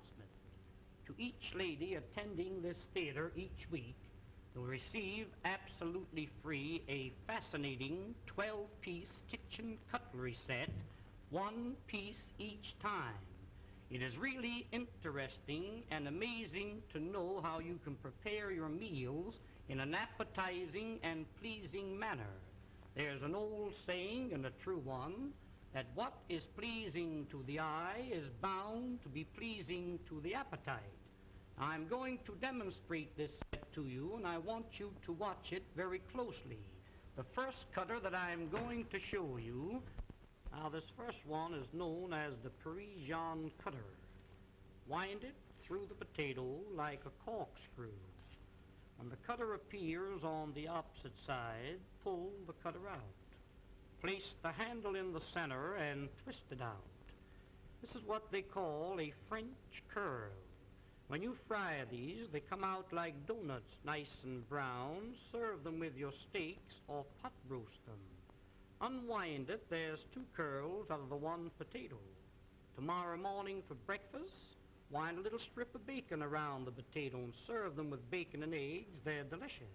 Different colored vegetables, wind them together and you get the 2 colors. Here's a little trick cut. Split the curl halfway through the center. If you're making a shrimp salad and you happen to run short of shrimp, mix these in with the regular shrimp. Upon my word, you couldn't tell the difference until you start to eat them. Now the rest of the potato, you stuff it. We'll call this a little chicken. We'll call this here some hamburger. You might have a little meat that's been laying in the ice box for a few days. Chop the meat up fine, season it highly, stuff it into the center of the potato and bake them with the skins on. When they're done, cut them in 2. Serve them on the half shell, just like that. Serve them in slices when company calls. The more company you have, the thinner you cut the slices. If your mother-in-law calls, give her a beak piece like that. Now the second tool in the set is known as the garnishing knife. Everything you cut with this must come out fancy. Watch this, please. You cut down, you turn the potato, and then you cut through the edge. First one way, and then the other. Sweet potatoes cut like this. Drop them into a little batter of pancake flour and fry them. When they're golden brown, sprinkle molasses on them. Serve them with strips of bacon for breakfast while they're delicious. Here's beets, you pickle them, and carrots, you steam or cream them. In making the original French fried potato, cut them in thick slices.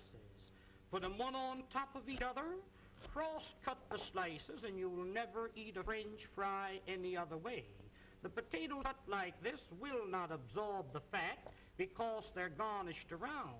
Pineapples cut for your pineapple and cheese salad, cut them the same way. Here is one, and this is a dandy. Cuts any thickness or any size. Open it for a thick slice, close to the top for a thin slice. Saratoga chips, you can make them for 3 or 4 pennies a pound. Just pull the blade towards you like this.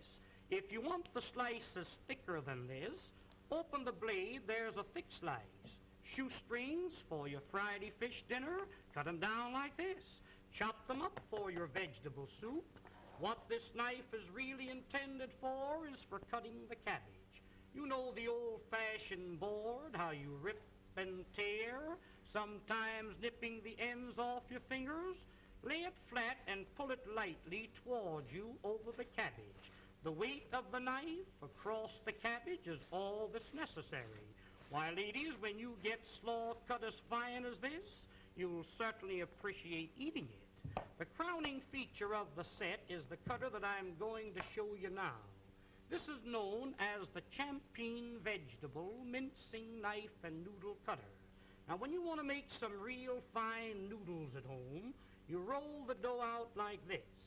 Dip this into a little flour so it doesn't stick to the dough, and as you roll it over the dough, that will cut the noodles in long strips, 10 at a time. Did you ever try to chop up a little nuts for cake? Why, I've seen ladies chop nuts and the nuts land up on the ceiling. Sometimes you chop the ends off your fingers. When you want to chop up a little nuts for cake, cooked meat, clams for chowder, soup greens to throw into your soup, making a little pepper or chicken hash is just a few strokes rolling it up and down. Why, here is without a doubt the meanest thing in the world to cut parsley. Put that in a grinder, you really grind it too fine. This machine, instead of crushing the parsley, cuts it quick, clean, and dry, leaving every bit of the juice and every bit of the flavor. Now, to clean this machine, you press the button. Rinse it out in a little water. When you're through using it, hang it up and let it dry. Here's one here that every lady should have in her home, known as the Parisian scoop. You lay it flat, once to the right, once to the left. When you scoop them out, you'll get a perfect round little ball. You can pot roast these, cut them out of cheese or cut them out of butter. When you're serving a fruit cocktail in the summertime, take your fresh cantaloupe, scoop them out like this, mix them with apples, pears, and watermelons, makes a delicious fruit cocktail served with a little cracked ice like you see here. But here's a tool, ladies, if you ever do get it, you'll thank the day you've seen this demonstration. When you press, it locks. It's like a pair of human hands. Reach in the oven and take the biscuits out of the oven. Ever take the hot potatoes out of the oven and burn yourself on the elbow? A roast chicken out of the oven, a piece of meat out of the pot, spinach, asparagus out of the water. Why, around canning season, when you're preserving the fruits, to take the hot fruit jars out of the water like that, that machine is worth dollars to you. And here's another one that I really know you'll enjoy having in your kitchen, known as the safety grater. No doubt you're familiar with the old-fashioned grater. I've seen ladies take a grater and rip the knuckles off. When you want to grate up potatoes for delicious potato pancakes, this has a smooth, flat edge, impossible to cut yourself. Just like you were washing clothes, you rub it up and down, and you really grate your vegetables real fine, retaining all the flavors and all the juices. Breadcrumbs for when you're serving veal cutlets or anything like that. You want a little breadcrumbs to fry your fish in? Why, there's the greatest proposition in the world. Use that for coconut, cheese, or horse ready. When you're through with it, just hit it down like that. That knocks all the food out. Rinse it out in a little water and hang it up and let it dry.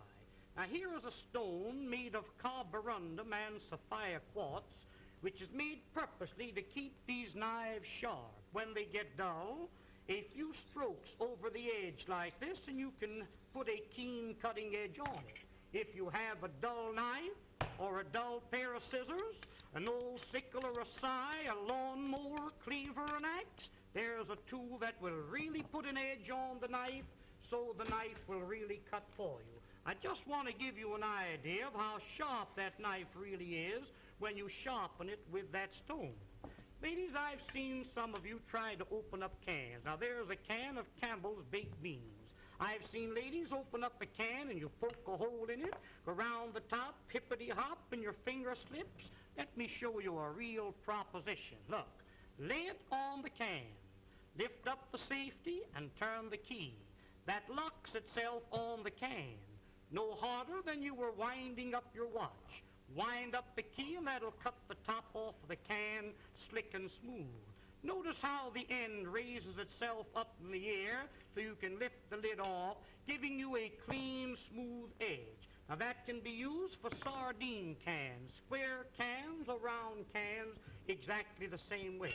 Now, this tool here, my dear friends, needs no introduction. This will save you on an average of $20 to $30 every year you use it as a peeling knife. Here's a grater for cheese, coconut, or horseradish, a fish scaler for scaling your fish, and when you're coring your apple, it's just a slight twist of the wrist, and there's the apple core. There's one more tool that I want you to see, and I want you to watch this one very closely. Many a times when you're baking a pie, you have a pudding in the oven. I've seen ladies wrap a towel around your hand, and many a times you burn your fingers. Hook this onto the pot like this and lift the hot pots off the top of the stove. You've got a pie pan in the oven? Catch a hold of the pie pan like this. Why, you couldn't get it off with a team of horses. This will positively lift 100 pounds. There's a pail of water weighs 50 or 60 pounds. That's the way you pick it up. But there's one more tool. I'll be all through and I'll be finished. Oh, now the next tool and the last one is what they call the Sarah Bernhardt cutter. This was invented by the head chef of the Imperial Hotel in the city of Berlin, Germany. You place the screw into the center of the vegetable. Twist the vegetable until the threads catch a hold, then you wind this up. You keep winding until you utilize the whole potato. The faster you turn, the quicker the slices. Why, ladies, here's a machine for slicing onions. The first onion that you slice with this cutter, you'll bless the day you've got a hold of it. Every slice cut exactly the same thickness. Every slice cut the same size. In making what they call a rosette, pull the vegetable out like this. Pin the ends together with a toothpick. Drop that potato into the hot fat and fry it. That will come out like a donut, golden brown. If you're serving a nice fish dinner, a little parsley goes in the center with the fish all around it, makes a very appetizing dish. Did you ever try to slice onions with a knife? You know how you get one thick slice and one thin slice? Run the knife through the center. That will separate each slice individual. Almost like magic, there is every slice cut exactly the same thickness and the same size. Wouldn't you like to have a set like this in your kitchen? Why, of course you would. Now, don't forget, attend this theater every week and receive this 12-piece fascinating...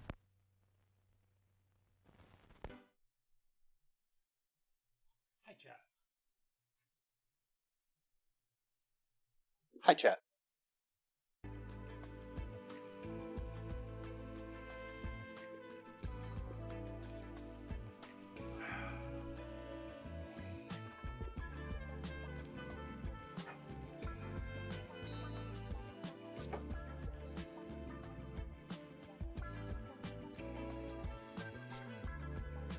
So I'm thinking lemon pepper seasoning on this.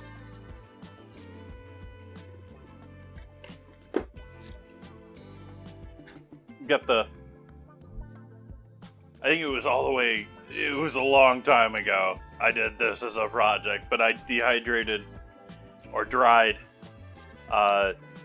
lemons, pepper, and garlic. So that is what I think I'm going to coat on the outside of that. Welcome in, they can see me.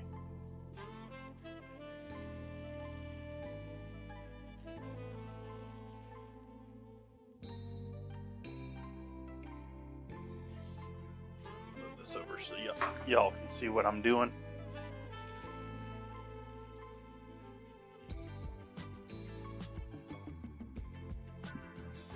It is coming along.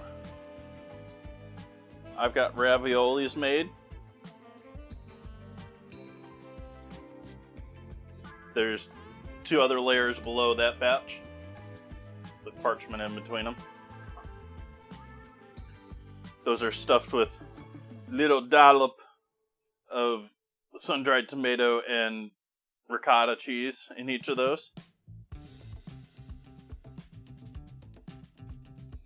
Oh, I love pepper. I use pepper in like I grind lots of pepper in everything.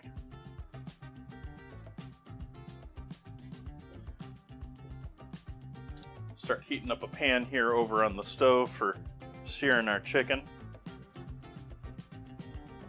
We're not quite up to a boil here. We're close though.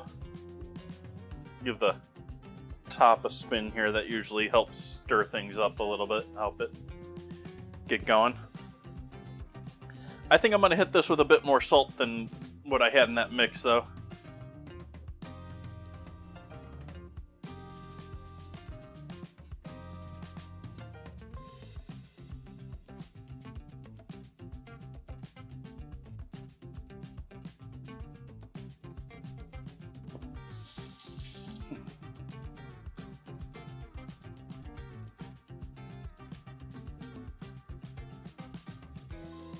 You do garlic with your zucchini too. Like garlic and zucchini and pepper are like one of those great combos that I think is not used nearly enough.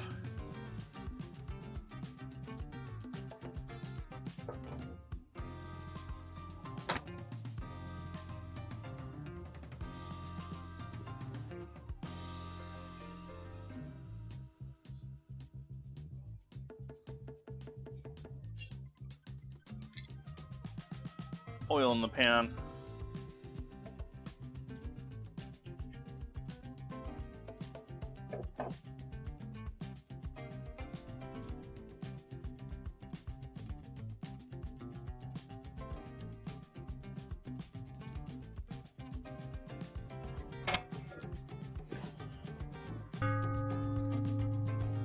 Ooh. Thank you for the raid. Welcome in, raiders. What are we up to, PJG Gaming? Thank you for that raid. Hello, everyone.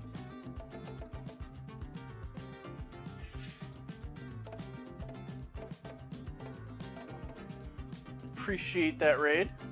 I'm working on making raviolis tonight, or I'm calling them raviolis. This is not the proper term for these. There's a folded side on these, so these are not raviolis. But we have fresh pasta stuffed with sun-dried tomatoes, ricotta cheese. I'm waiting on some oil or water to come up to a boil. We've got a cream sauce in the back here staying warm. Or rather a half and half sauce. I used half and half to make this sauce and not cream. And I also added more water into it too, so it's more like whole milk sauce. And lastly, I was heating this pan up in the front with the oil in it here. I'm gonna sear off some chicken breasts that I butchered earlier and just coat it in some lemon pepper seasoning and salt. You know how that's weird how that happens when you get gaming or working and the food idea just sort of disappears from your mind until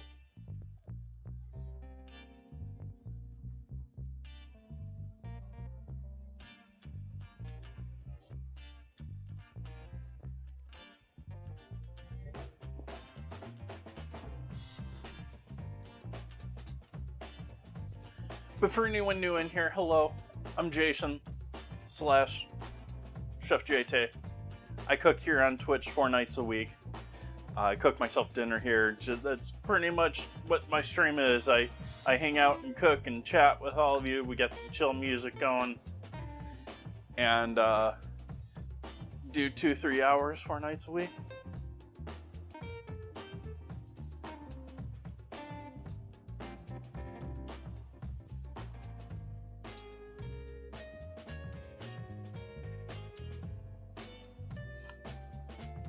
We do ingredient challenges on Wednesdays.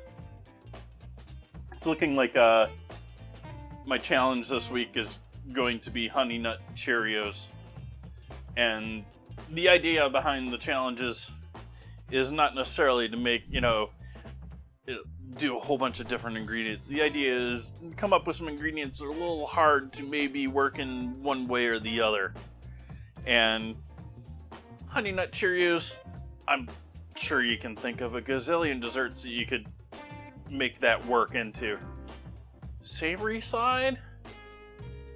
Yeah, there's maybe some stuff, but there's been some real toughies in the past, like things like after 8 dinner mints and stuff like that.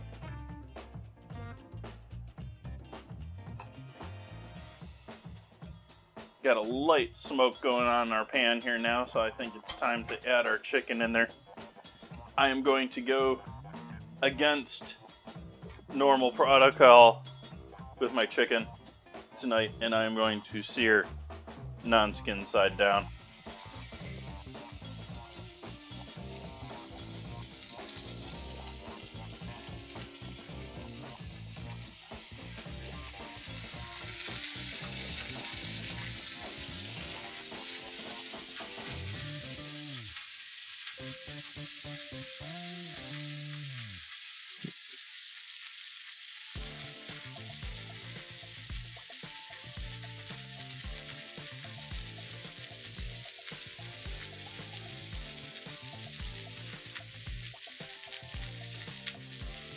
I cut the chicken up here on stream. It wasn't that big of a chicken, I don't think.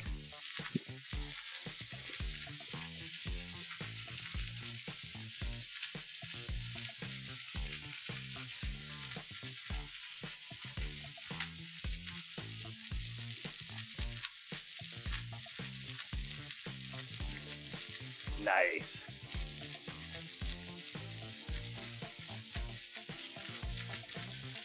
We don't quite have the lemon pepper garlic seasoning on the heat yet, so that isn't really quite in the air yet. This definitely is, though, this Italian herb-themed cream sauce in the top there. Welcome in, Adam Humphrey.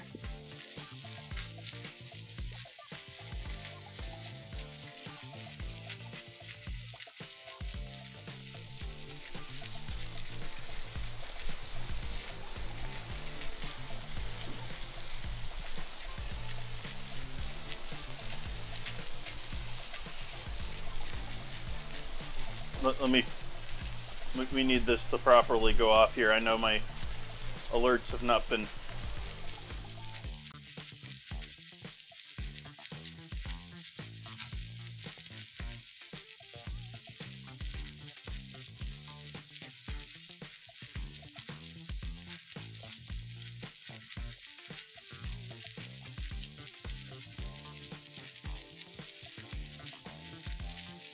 Cheers.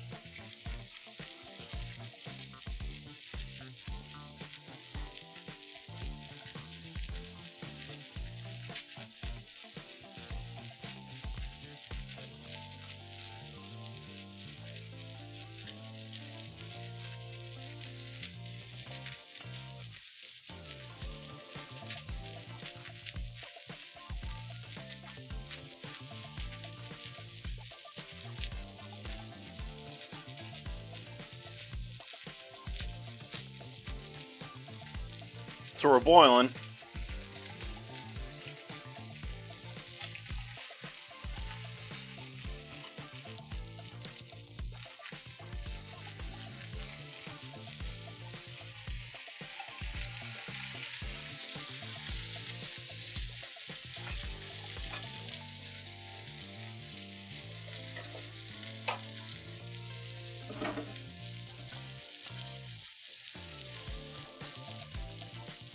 Sprinkles are my in-game currency or in-chat currency, where you earn them from participating and hanging out in chat, not necessarily from sponsoring or funding the stream at all. It's so that I can do giveaways and stuff like that when we get to follower goals. And there's other things you can do for redeeming them. There's a couple of high-priced redeems in the channel points. One of them being you can theme a week for 7,500 of them.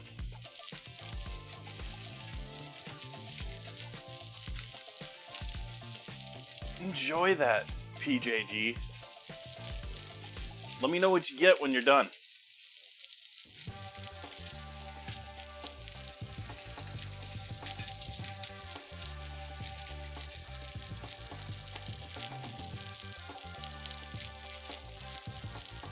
But I have, whenever I've gotten to different follower goals, I've done $20 Twitch or Amazon gift cards. And there's always options for other things in the future. As I've said before, I'm sort of working on redoing a lot of my streams back end stuff. I don't know how much I'm planning on changing what you see, but I'm changing a lot in the background right now, and it hasn't been fully done. Things are a little wonky, is what I'm saying. I'm still gonna let those sit for another minute.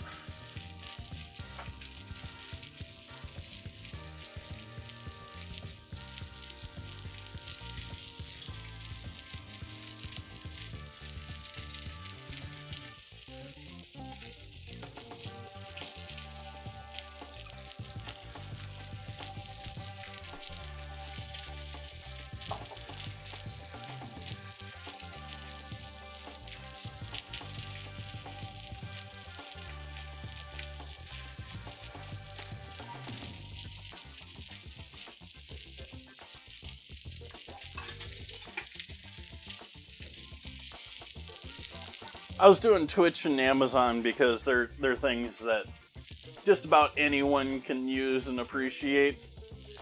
I don't have an Xbox. I have a feeling quite a few other people don't have Xboxes. So I might be open to honoring it as an Xbox gift card, but I wouldn't be looking to do that on purpose.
Lowering the heat considerably since we're now on the spice side.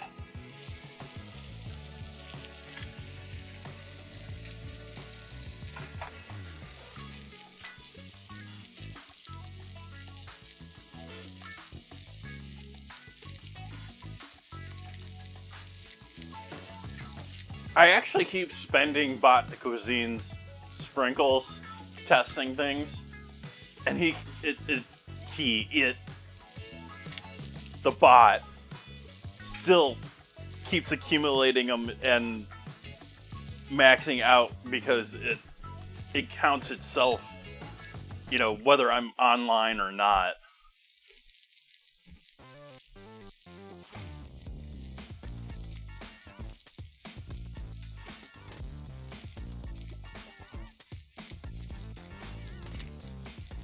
Any tips on popcorn sessions?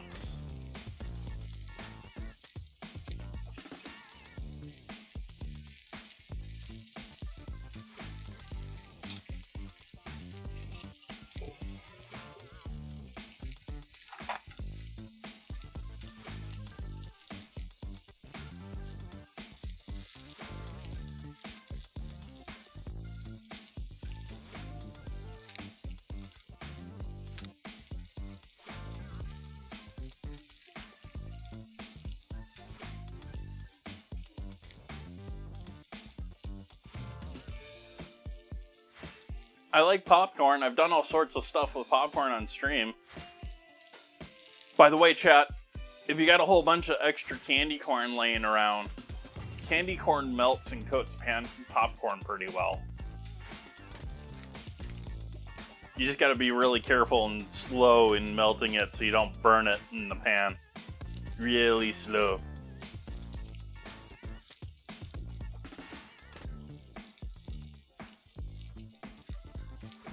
You have to sort of expect it to sort of drizzle a little more like chocolate. It's got a little thickness to it, though.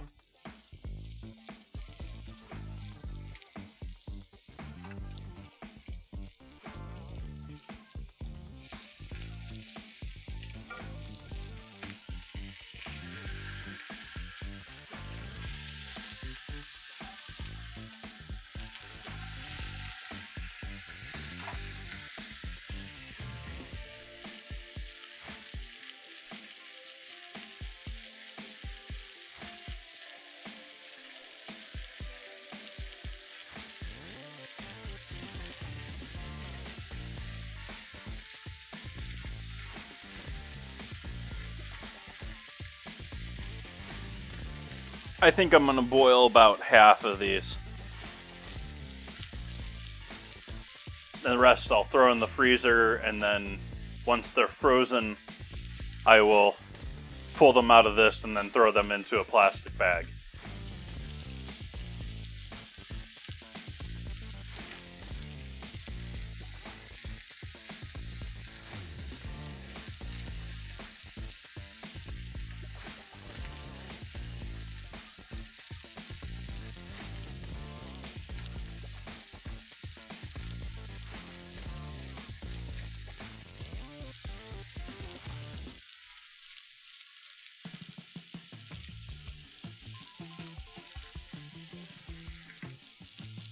If you want to see any of my VODs you can subscribe to see them on Twitch, or they're free on YouTube.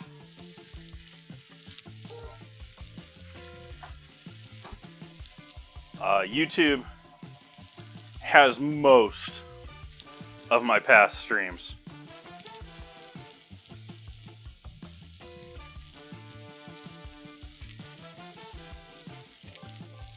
Pasta's always an adventure.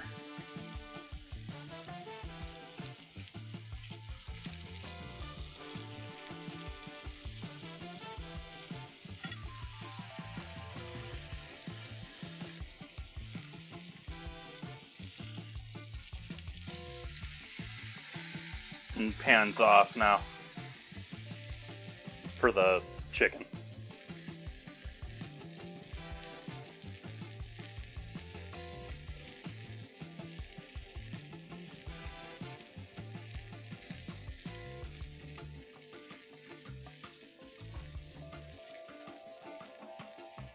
Take the lid off of our water here.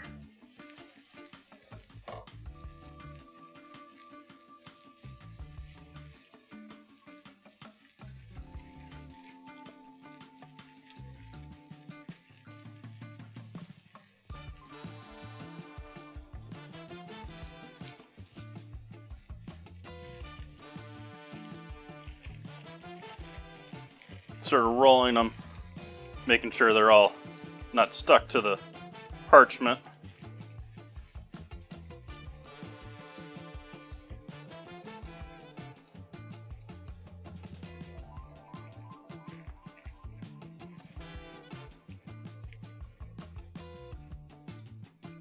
Then I'm going to see if I am lucky enough to be able to pick them all up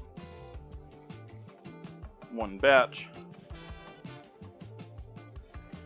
In they go.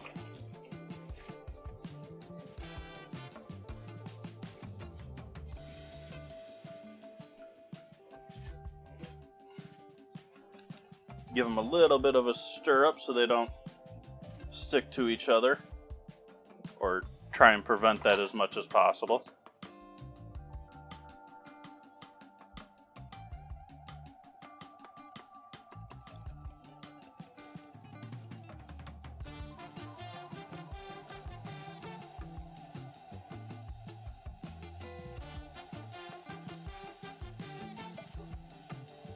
Maybe I'll just do that one layer. That one layer is enough.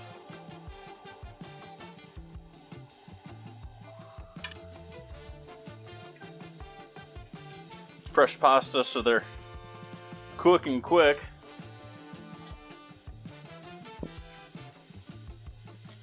Yeah, let's go with this.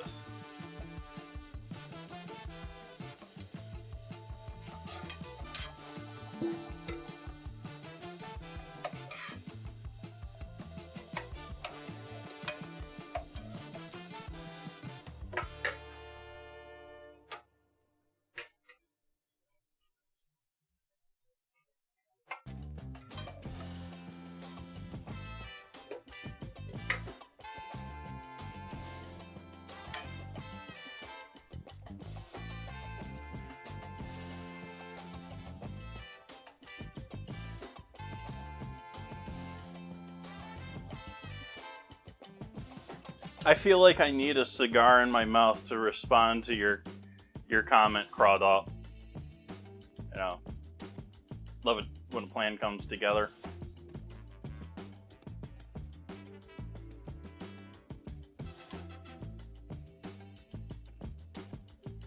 Yeah, so the A-Team's plans ever did not come together.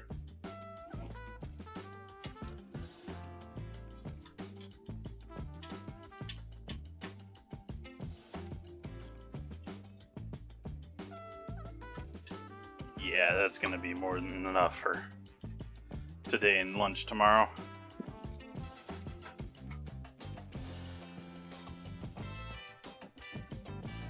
Yeah, it's still a bit thick, so gonna have to be careful with that.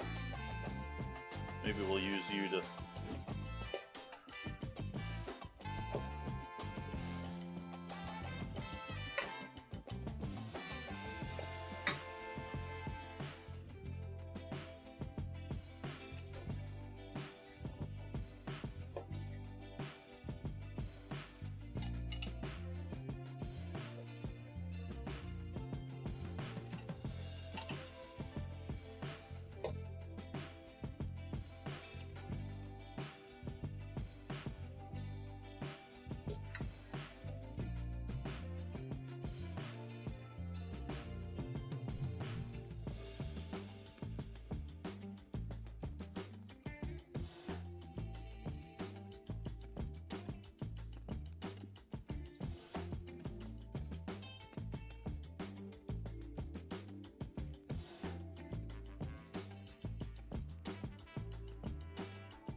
That plastic is not doing me much justice, but we'll live with that. That's good.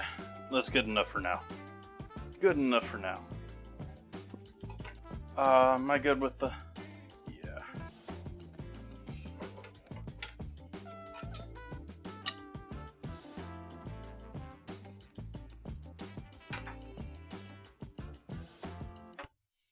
We're just about to wrap it up here. Leftover pizza and burritos. Burritos.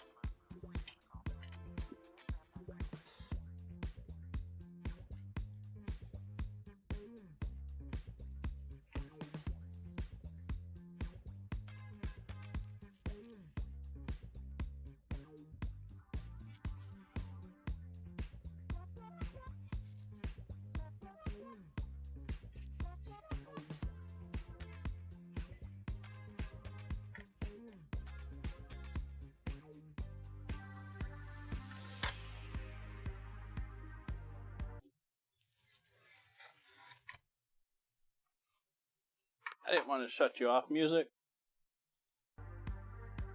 Get back here, music.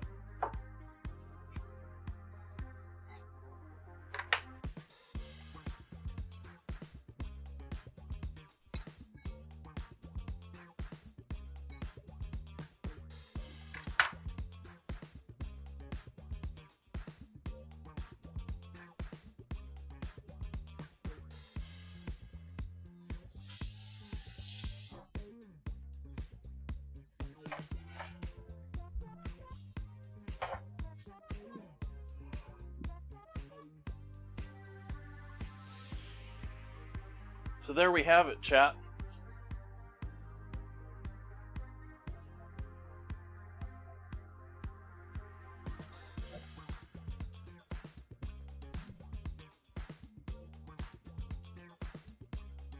We have our sun-dried tomato and ricotta pockets of deliciousness with a pan-seared chicken breast with some lemon garlic pepper seasoning. If need be, I got some more sauce to throw over the chicken, but I think that chicken's gonna be fine just like that.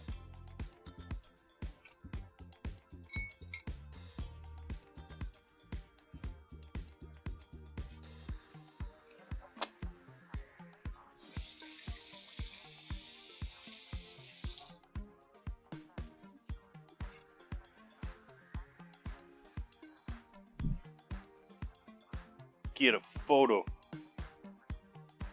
Photo time.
Yep, this is gonna go in the freezer, I think, just like this.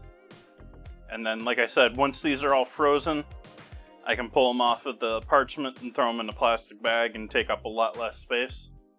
But this way they freeze individually and don't stick to each other. Sort of like IQF veggies.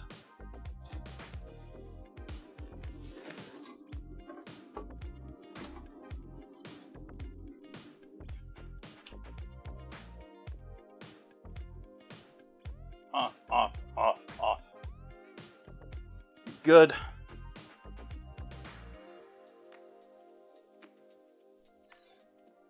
And that is where I think I am going to leave it for tonight. We'll be back here tomorrow night.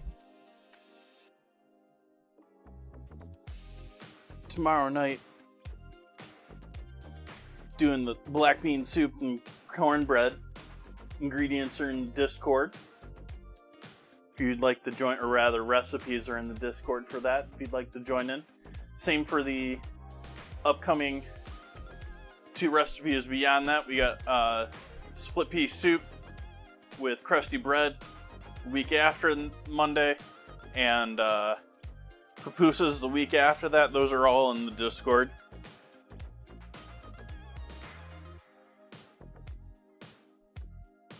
Hope to see you back here tomorrow night. I hope you all have a lovely weekend, had a lovely weekend, and are wrapping up a lovely weekend. Best of luck to you in the new work week. Good night.